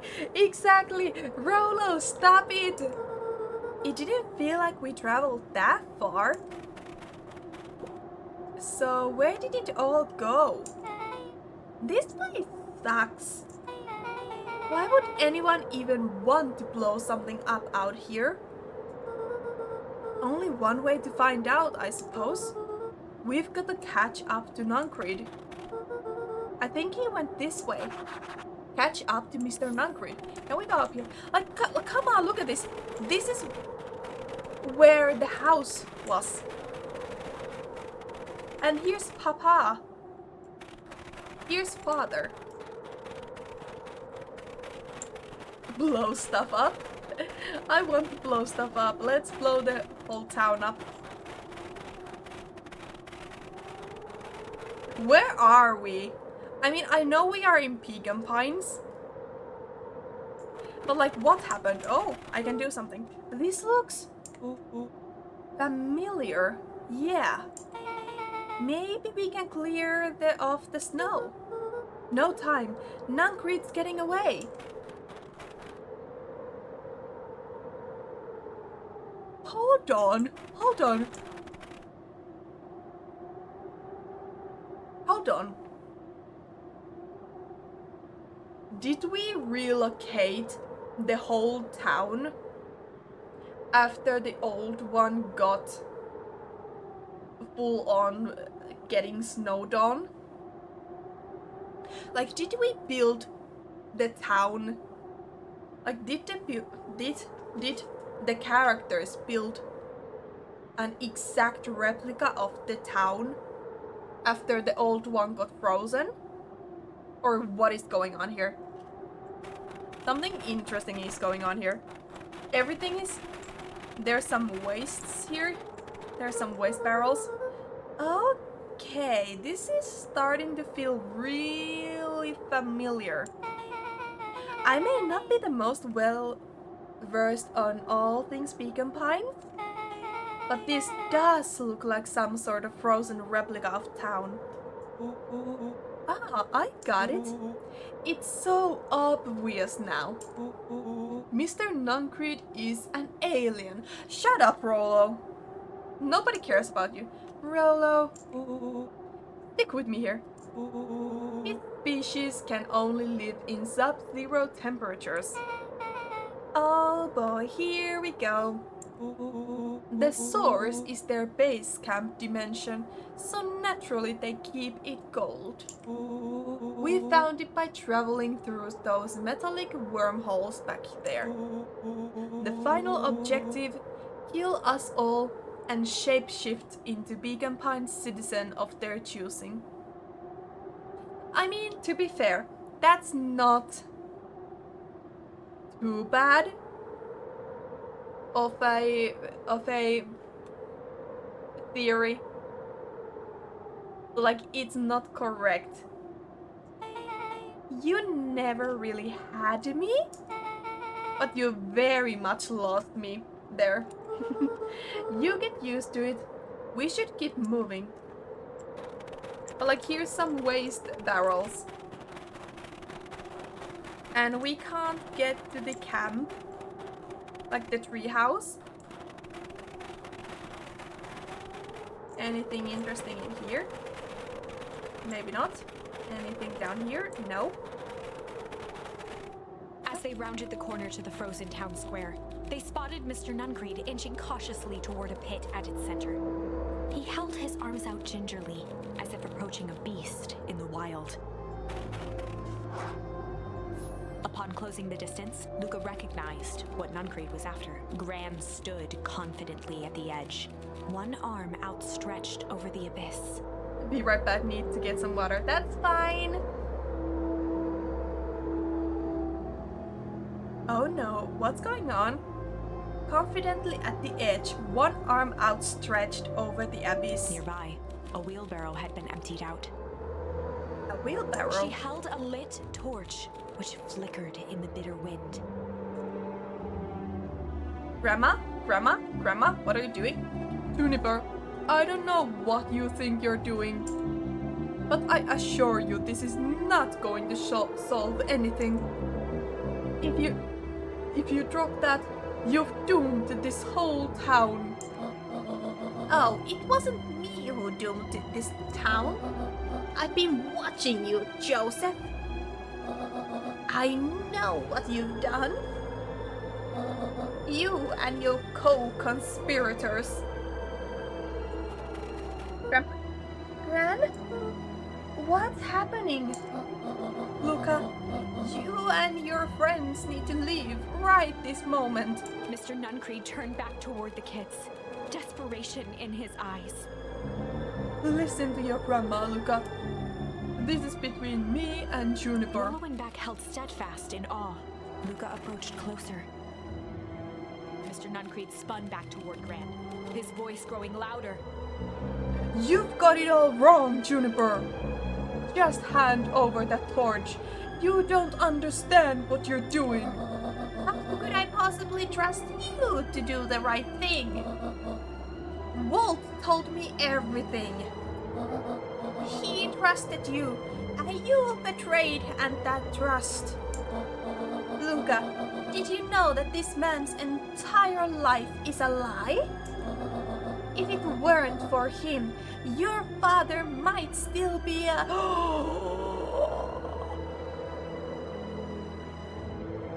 If it weren't for him, your father might still be alive. What do you mean? Mr. Nuncreed winced with anguish. His voice hardened. That's not true! They both now yelled, not to each other, but at fate itself, making their peace with long-held burdens. The wind howled with encouragement. Walt was like a brother to me. We just had different ideas about how to effect change. Very convenient that your way just happened to line your pockets. Now that's not fair. They menaced at each other, both catching their Menace? breath. Misfit? The moment What do you balanced mean? on a knife's edge. Amid a blur of emotions and memories, Luca's mind flooded with questions. The wind calmed, as if to give him the stage. Yeah, menace. And in the stillness, I'm moving again. And in the stillness, he began to... Oh. No, the picture is so sad. No. No. Look at my poor dear child. Come here. Let me give you a hug.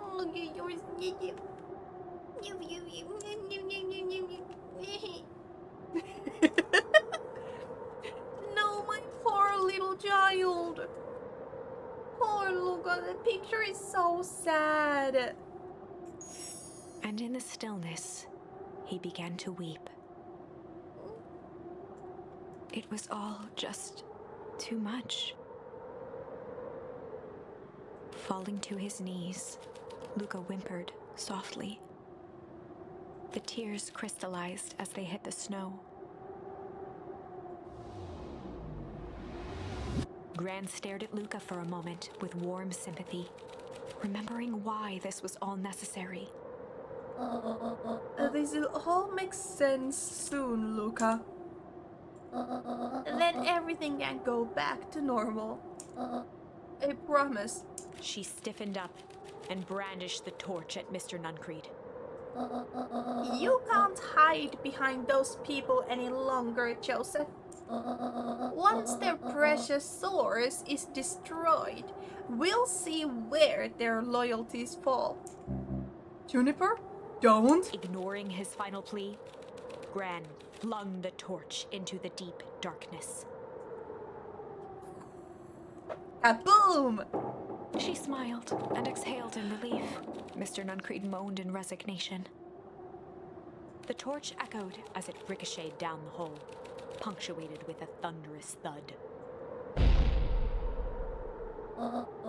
You see, Joseph, I've learned one very important lesson in life. If you want things to change, then you must be willing to. Before Gran could finish, the ground shook her to silence.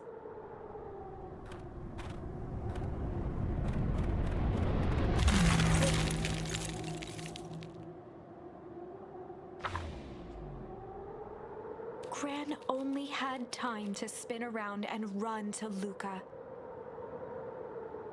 Her attempt to shield him, an honorable but trifling act. Unflinching love, pitted against an unthinking horror, there was no contest. Her warm embrace froze in an instant. That is where they remain, fixed in place, forever.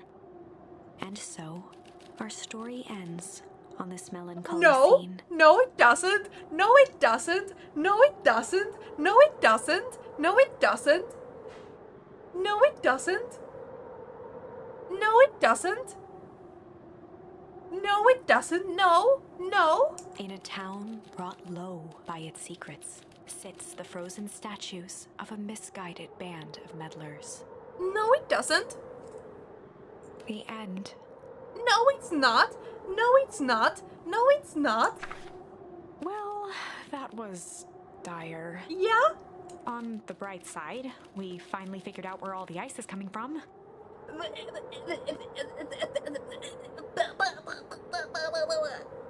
That's a small thing.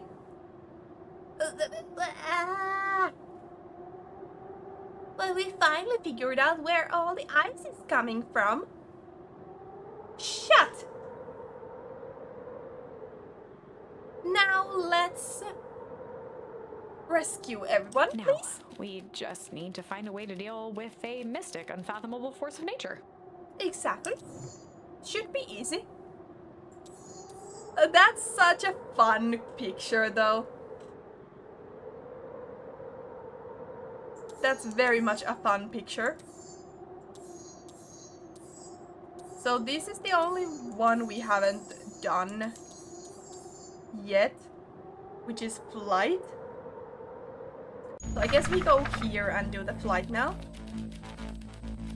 Like the only option they had left, flight. Luca drew himself up and decided to take the only option they had left. Flight.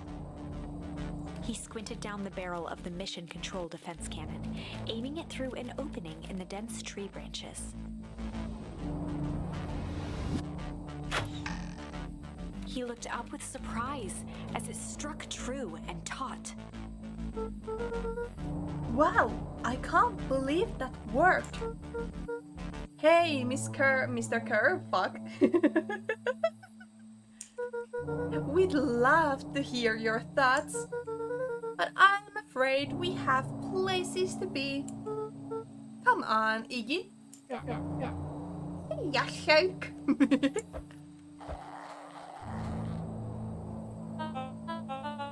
fine. We know where that leads them. This way. We'll take the tunnels.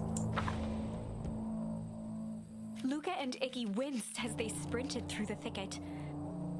The branches clawed at them, reluctant to give passage. After what felt like a marathon, Luca stopped in his tracks as they reached the clearing. What the? That was all he was able to say before Iggy slammed into his back. The boys tumbled down a steep decline and crashed with a wheezing thud on a surface as hard as ice. In fact, it was ice. It was ice? Chapter 5. Chapter 5. We were just in chapter 8. Now we are in chapter 5. I feel like we will... Ice, baby. I feel like we will finish chapter 5. And I think I'm going to end today after that.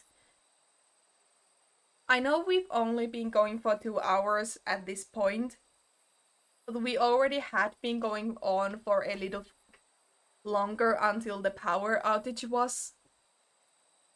And yeah.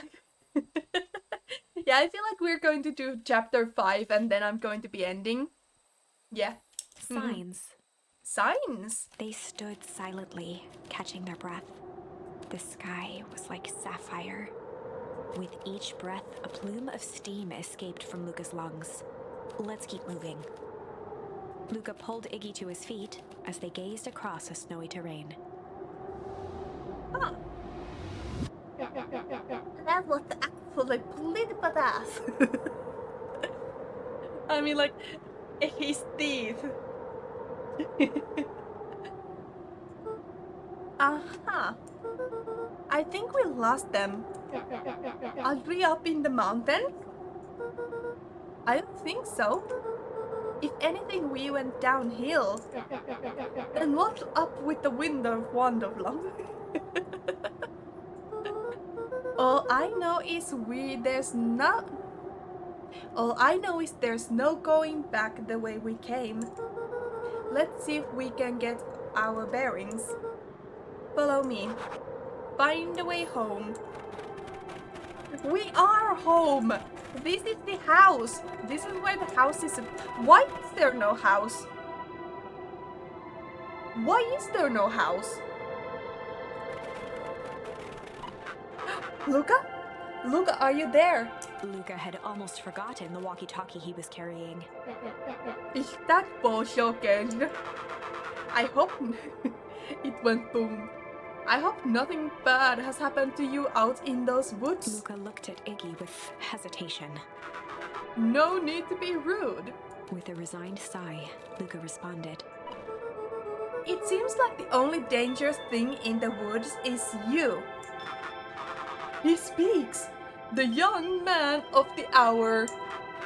Now, how in darnation did you end up with one of our radios?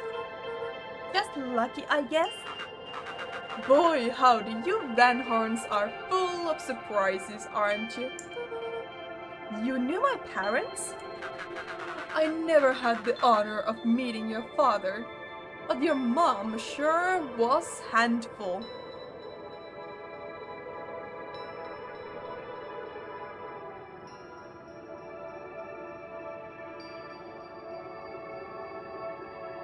Luca winced, shoving the walkie-talkie back into his pocket. Mom was a handful, eh? Yep. We gotta keep moving. Yep. Father? Father? A disc of smooth metal was lightly covered in snow. 2 faint seams were visible along the surface. A manhole cover? If it is, I've never seen one like this. Don't need big boobs, a handful is good. Oh, what's the readout? Sitting just above 258 Kelvin. In Celsius, please? That's down a bit from last time. Should we report this to Mr. Kerr? Meh, it's still safe ranges. Still within safe ranges.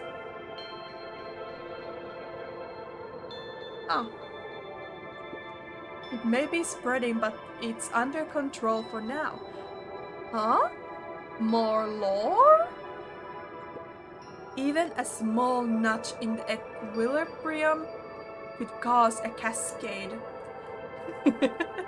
Dude, relax. Just a few more sites to hit before we can punch out. Let's get this over with. Moving again, I'm sorry. Let's watch this one. Watch all this. Hard to say with all the snow. I think it's a snow town sign. I might stop with that voice. It's starting to. No one can understand what I'm saying. I can almost make out letters under there. What town could this even be? It's yours. What do you mean you don't recognize your own town sign? Even I recognize it. So what do you mean you don't recognize it? There couldn't be another town this deep into Weepwood. I'm looking at evidence to the contrary. Let's figure out what we are dealing with here. Step 1. No's gotta go. I'll see what I can do. Do we punch? Oh? There you go. Right now, looks like you got extra ears and horns. At the sign that now clearly read, "Welcome to Beacon Pines." Oh, I bet, yeah. Boy stared in disbelief at the sign that now clearly read, "Welcome to Beacon Pines."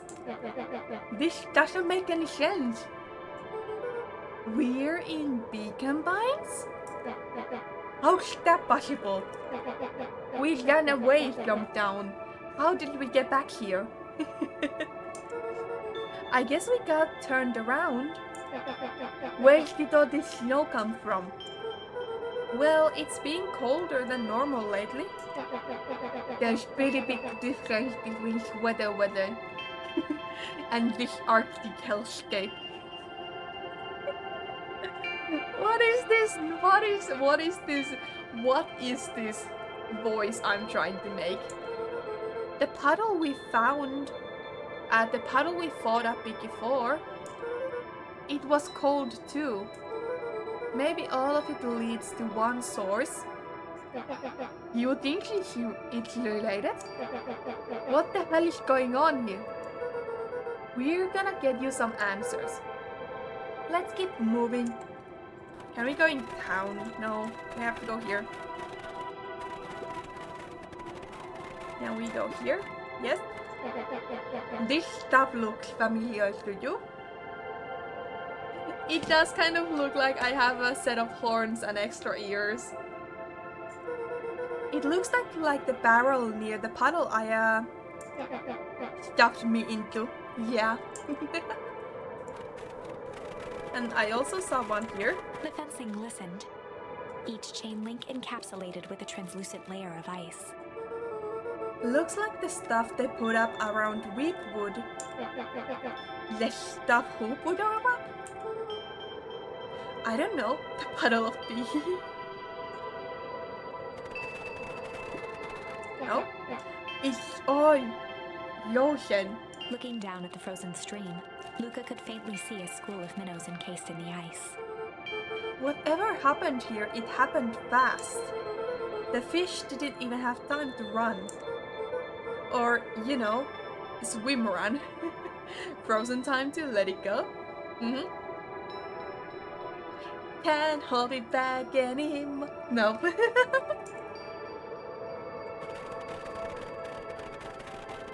Everything's The broken. crunching footsteps trailing Luca went hush. he looked back to see Iggy's face twisted with confusion. Everyone's gone. What? There's nothing here but more snow. There must be an explanation for all of this. We have to keep looking. You can look all you want.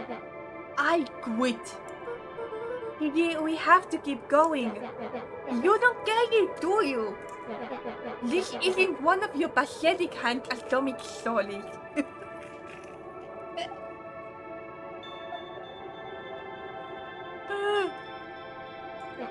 We aren't going to save the day.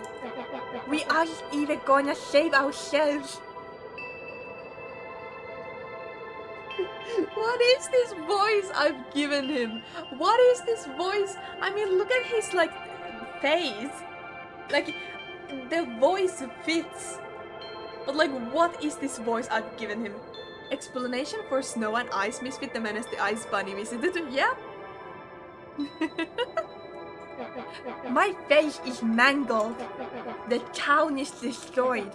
And everyone we've ever known is gone. We don't know that. You can't just quit.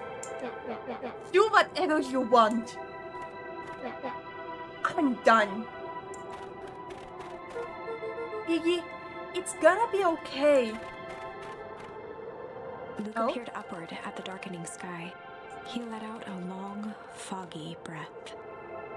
Faintly, Iggy began to cry. Seeing Iggy in such a pathetic state gave Luca a sense of compassion I bet and it more than a little guilt. is getting pretty late. I think?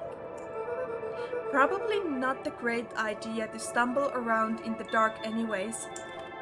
Luca allowed himself to collapse next to Iggy. Let's just rest for a bit. The boys huddled together for warmth and comfort.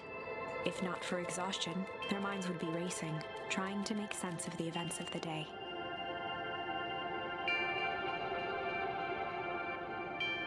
My kitty's looking somewhere and I'm very curious what he's looking at because there's absolutely nothing where he's looking at.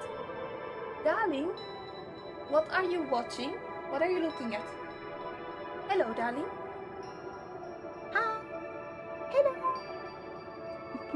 As it was, all they had energy for was to sit in silence, numb. Sure. But I feel like you shouldn't stay outside if it's this cold. You definitely shouldn't be staying outside. Like, at least go inside of a house so there's not as much wind. Peggy, but some like LJ call me leggy. I don't have multiple. Kitty, yeah, he's there. He's trying to look outside the window, but I have my curtains in front of my window, so he can't look outside. No, do I have to open the window? Like, what?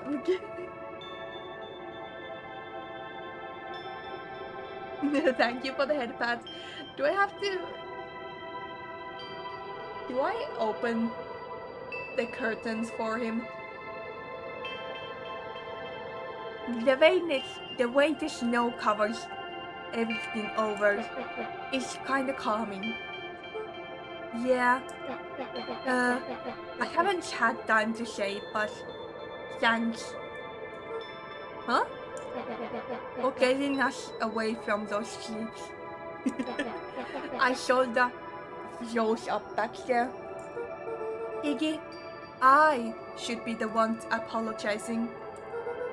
This all happened because I lost my temper. Yeah, that's boy hockey.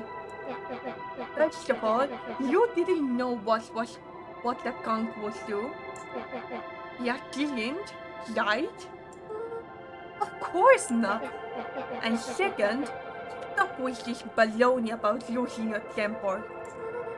But I did lose my temper. Iggy motioned sarcastically to his half-deformed face. Obviously. But that's exactly what you should have done. Huh? I was being a horse ass. You were supposed to be in a horse's ass English sponge. That's how it was. Iggy, I'm having a hard time following. Someone mentioned ass. Of course you would wake up with that. You wanted me to fight you? Of course! Jeez, you goody good tube types take forever to understand this very basic point. Gimme. Why would you go around saying cruel things, trying to get into fights? Iggy shrugged. It's something to do. You're an asshole because you're bored? Sometimes I just feel empty. You wouldn't understand. You and Lolo are always having a blast together. Laughing and calling that dinky little Miss Treehouse Mission Control. Iggy now wept openly. No, you're making me feel bad for him. Are you for real? Perfect little Luca Van Horn.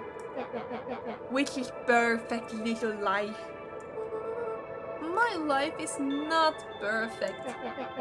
Everybody in town likes you. Not everybody. Hey, that new girl hasn't even unpacked yet, and even she already likes you. You have Dish. He wiped his nose with a sleeve. I love Dish. Dish is great, but she ain't exactly the world's greatest conversationalist, you know? Nuh-uh, everyone in town wants to hurt you. Luca gave That's a warm true. chuckle. Luca gave a warm chuckle. I get that impression. Iggy cleared his throat as he wiped his eyes.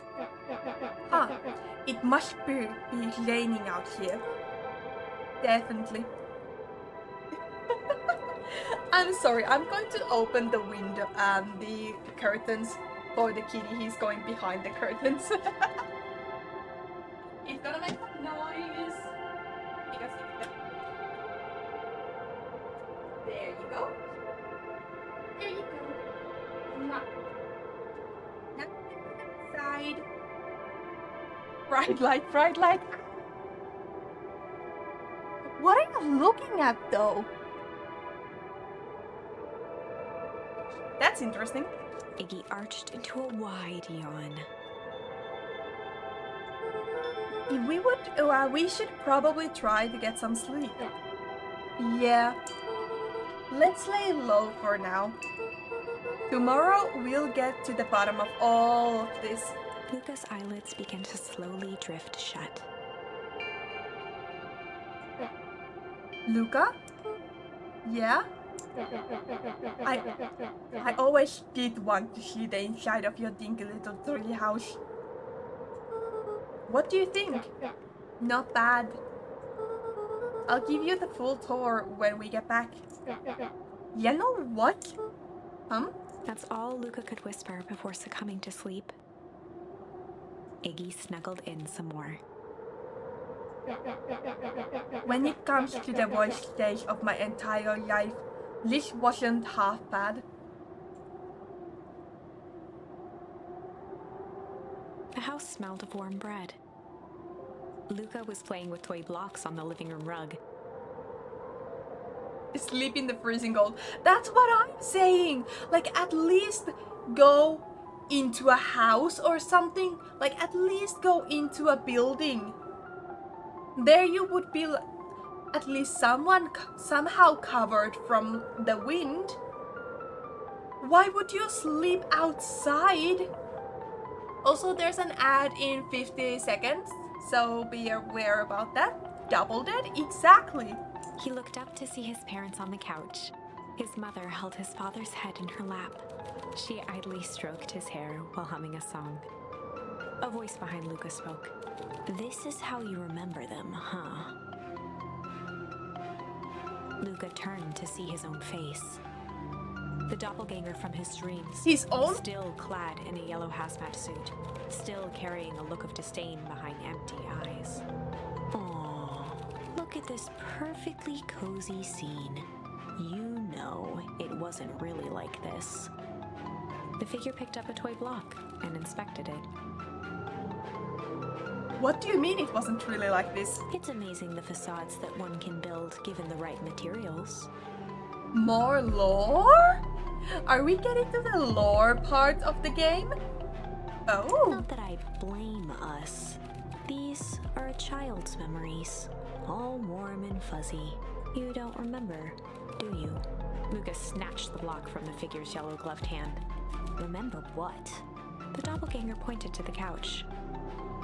Yeah, remember what? The last day we saw him alive. Don't tell me he and our mother had a fight or something like that. So the last time we saw him alive, he was arguing with our mother. The day he chose to abandon us. What do you mean chose to abandon us? Why would he do Lucas that? turned to look at his father, still lounging on the couch. That's not true. He didn't abandon us. The doppelganger waved his hand dismissively. Everything is true here. It's just a matter of what we choose to see. Well, let me show you. The world flickered and pulsed. Luca was sitting next to his bed, listening to his heartbeat with one of his dad's stethoscopes. The doppelganger limped into the room. Now, we both know that's not how this went. What? He grabbed Luca's hand and guided the stethoscope to the floor. Luca heard muffled shouting, brought close by the stethoscope. I knew it! The last time we saw our father alive is when he was arguing with mother. It was his parents, fighting. Moving around. Do you remember what we did next? Luca gave a slow nod and crept down the hall to peek through the banister. No, my sweet child, no. He could see the outline of his mother at the bottom of the stairs. Damn it, Walt. We can't afford to get involved in this. She was scared. His father stepped forward. What am I supposed to do? Just watch? There's a sickness in this town, and we both know who's behind it. I swore an oath to help people. I won't turn my back on them. Luca's mother grabbed Walt. She was crying, pleading. I can't lose you. Walt calmly removed Eleanor's hand from his shoulder. What's right is right, and what's wrong is wrong. I could never live with myself if I let Sharper get away with this. Eleanor raised her voice. Spare me your bullshit platitudes.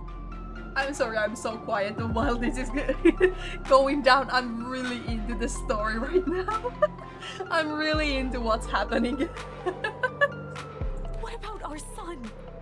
Luca flinched, dropping the stethoscope down the stairs. Luca! Walt turned with a panicked smile. Luca, is that you, buddy? With tears in his eyes, Luca descended the stairs. Mom? Dad? What's going on? Walt dropped to a knee to meet Luca eye to eye. Nothing, buckaroo. Your mom and I just got a little overexcited is all. Luca placed the stethoscope against his father's chest. His heart was racing.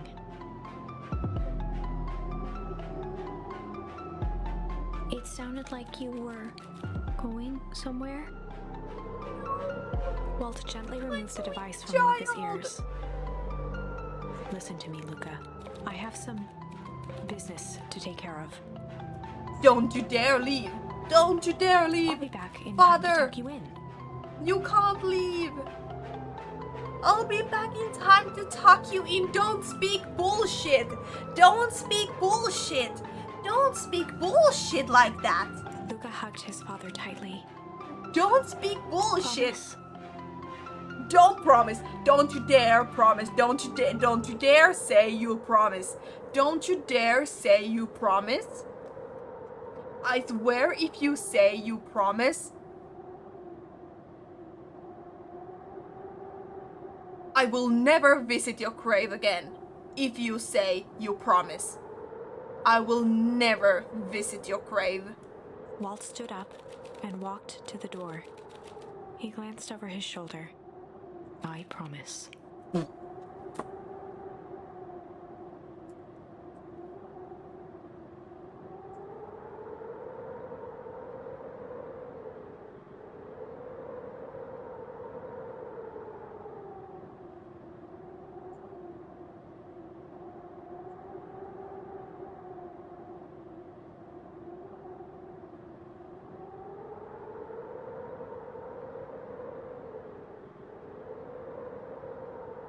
Yeah, I'm never visiting your grave again.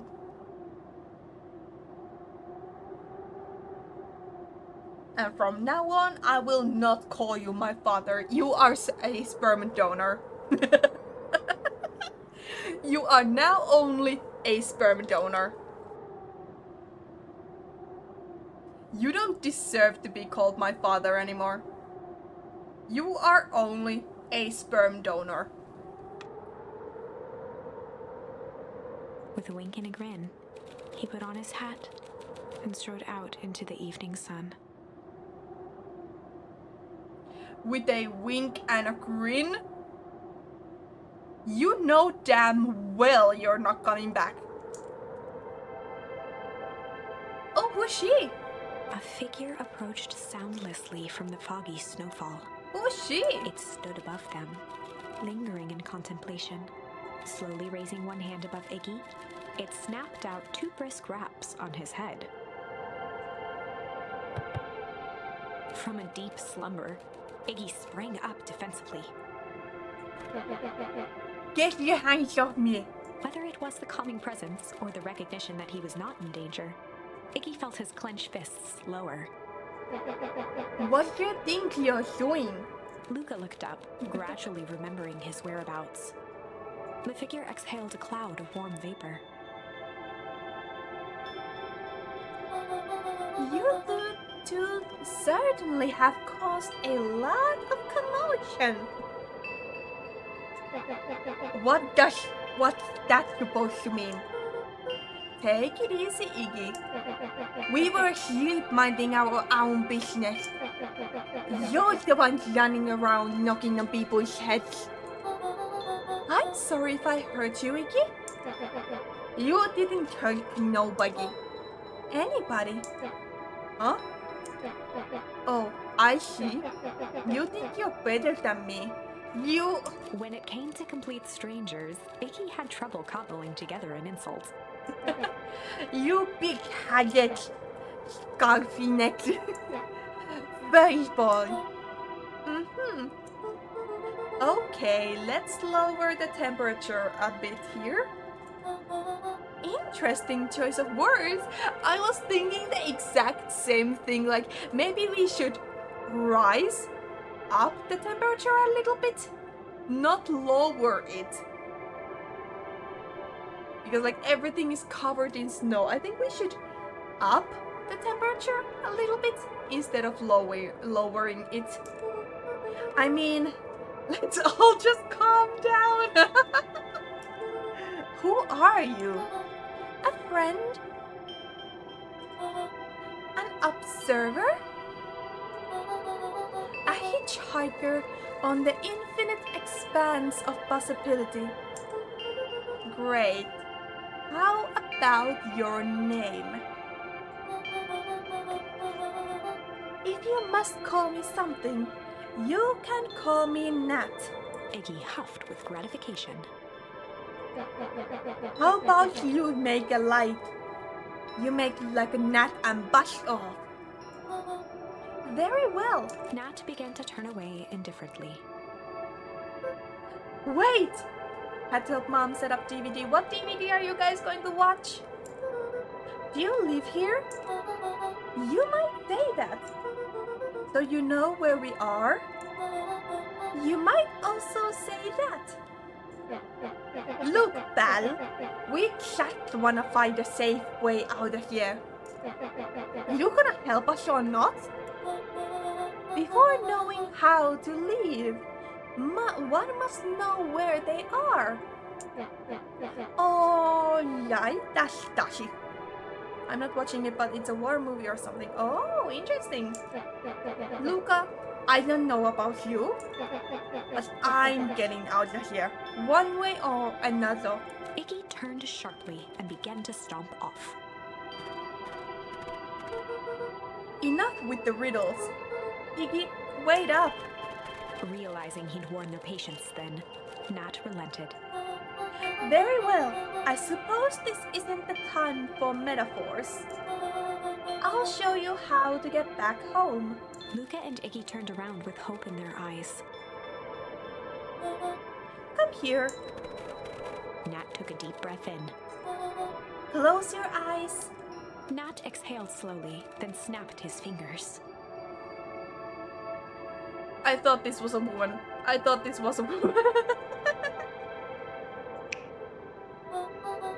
Okay, open them. For a brief moment, Luca and Iggy let themselves believe that some great magic was about to unfold, until they opened their eyes and found themselves in the exact same place, cold and disheartened. This is your home. This is Beacon Pines. Look, Nat, we don't know how we got here. Maybe we stumbled through some time travel gate in Weepwood. Or we teleported to some alternative universe. Or this is all just some cruel experiment by Kerr and his goons. But this is not our home. You're inching closer to the truth. Alas, the reality is much less fanciful. Just give it to us straight. So be it. As I said, this is Beacon Pines. The original, true Beacon Pines. Oh, so we are actually in another town that's exactly like the one we live in now? And what's going to be happening to the Beacon Pines we know happened here. We just rebuilt the whole town into an exact copy, I think. You both grew up here, but the town you've called your home for the past several years is a replica. I knew it! A remarkable achievement of engineering, to be fair, but a replica nonetheless. That's impossible. It's too much work. You'd need a whole town to replicate a whole town. Indeed, to pull off such a feat would require immense labor power. That which could be moved would be moved. That which could not would require a precise duplicate. I don't know why I keep making the voice. Sounds like you're trying to do a Sid the Sloth. That's honestly very close. I also noticed that. We would have noticed. I mean, like, I don't understand though. I mean, I understand moving to another town once your old town gets fucked. Let's be honest, it's fucked. But I don't understand why you need to make an exact replica of it. That I don't understand. Someone would have noticed. You think so? Unless the auditing was impeccable. A mind-numbing attention to detail. As for the innumerable trivialities which complete the tapestry, well, you can leave that to this miraculous thing we call brain. It has a real aversion to discontinuity, a revulsion even. The brain? Is this game loud for you guys right now? with the best after the test. Game is fine, okay. Then I will keep it as it is because it is kind of loud for me, but like I can just manage. The brain has a wonderful way of smoothing out the rough edges, keeping us sane. Luca and Iggy looked around uncomfortably. You're saying that someone made an entire new town and moved us all and no one noticed?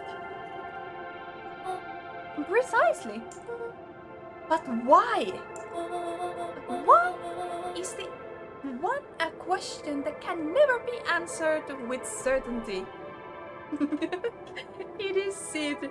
But like, Peggy, it fits, doesn't it? Look at his face. Look at Iggy's face. It definitely fits. The best one can do is to uncover. Nat narrowed his eyes, furrowed his brow, and uttered, It fits exactly. It's better. It's Misfit. The source. What you say, the source, like that?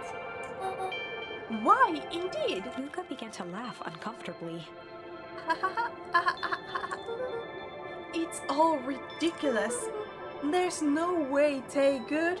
He looked down at his feet. Then what about our dad's grave? Or, I'm sorry, the sperm donor's grave? Is that just a random, like, stone by a tree? Like, will our sperm donor's body be there? Or is that just an empty grave? His eyes started back and forth in contemplation. With a sudden pain, a thought struck him. If this really is home, then where He is sprinted off home? into the pale distance. Then where is the house? As Iggy turned to follow, Nat called out. Iggy, it's not too late to turn back. Simply head west through Weep Wood. You aren't from here. Chapter 6. And that was chapter 5. That seems like a really good kind of a cliffhanger here at the end of the stream. Let's see. There we go.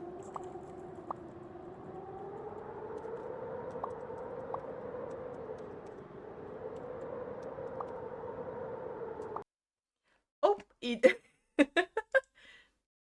Yeah. Yeah, I think that's going to be the end of the stream today. We had some scuff here and there, and oh, we had some scuff here and there, and stuff happened. And I know we didn't get to the 3-hour mark that we normally would get to when we are streaming. I mean, I try to get to 3 hours, but I guess the power outage really like messed with me. I kind of don't feel like streaming much longer today, and also I'm getting kind of hungry, so I also want to go eat instead of trying to find more lore. You did stream hours, just not one stream. Exactly. That's fair. Got some lore too. Exactly. We got some new lore, which is very interesting. I can't wait to like get to the point where we actually start finishing the game. That will be very interesting to get to. And yeah, I'm absolutely very much waiting for the next time we play this game, because that's very interesting. It's getting very interesting. Like, there's so much going on in the game. It's probably just me here that wanna rate subs. We could. We definitely could. Yeah, of course. But I feel like this is just going to be the end for me. And we'll raid to Zaps. Zaps, and I'll get my phone here. And I do my stuff with my phone. So I can go into his stream first. Another fun stream, Misfit the Menace. Thank you so much for being here. I'm so happy. And tomorrow we will be here at the same time, 3 p.m. British time, and tomorrow is Thursday. So we are going to be playing Genshin Impact, which I know isn't the most interesting game for everyone here, but you know, I like the game. So that's what we are going to be playing tomorrow. And oh yeah, I do have to put the raid. I was going to say hi, bye, but like we have to actually do the raid message if we want to raid out. There we go. Raiding Mr. Zaps. There we go. I'm here with the word. Yes, I know you'll say that's just you, Peggy. I mean, it is. But that's very much appreciated. I very much appreciate you for being here for basically anything I do. That's very sweet of you, and I appreciate that very much. But yeah, let's go to Zaps, and I will see you in Zaps' stream. So, you know, bye! Thank you so much for being here. Bye, bye, bye, bye, bye, bye.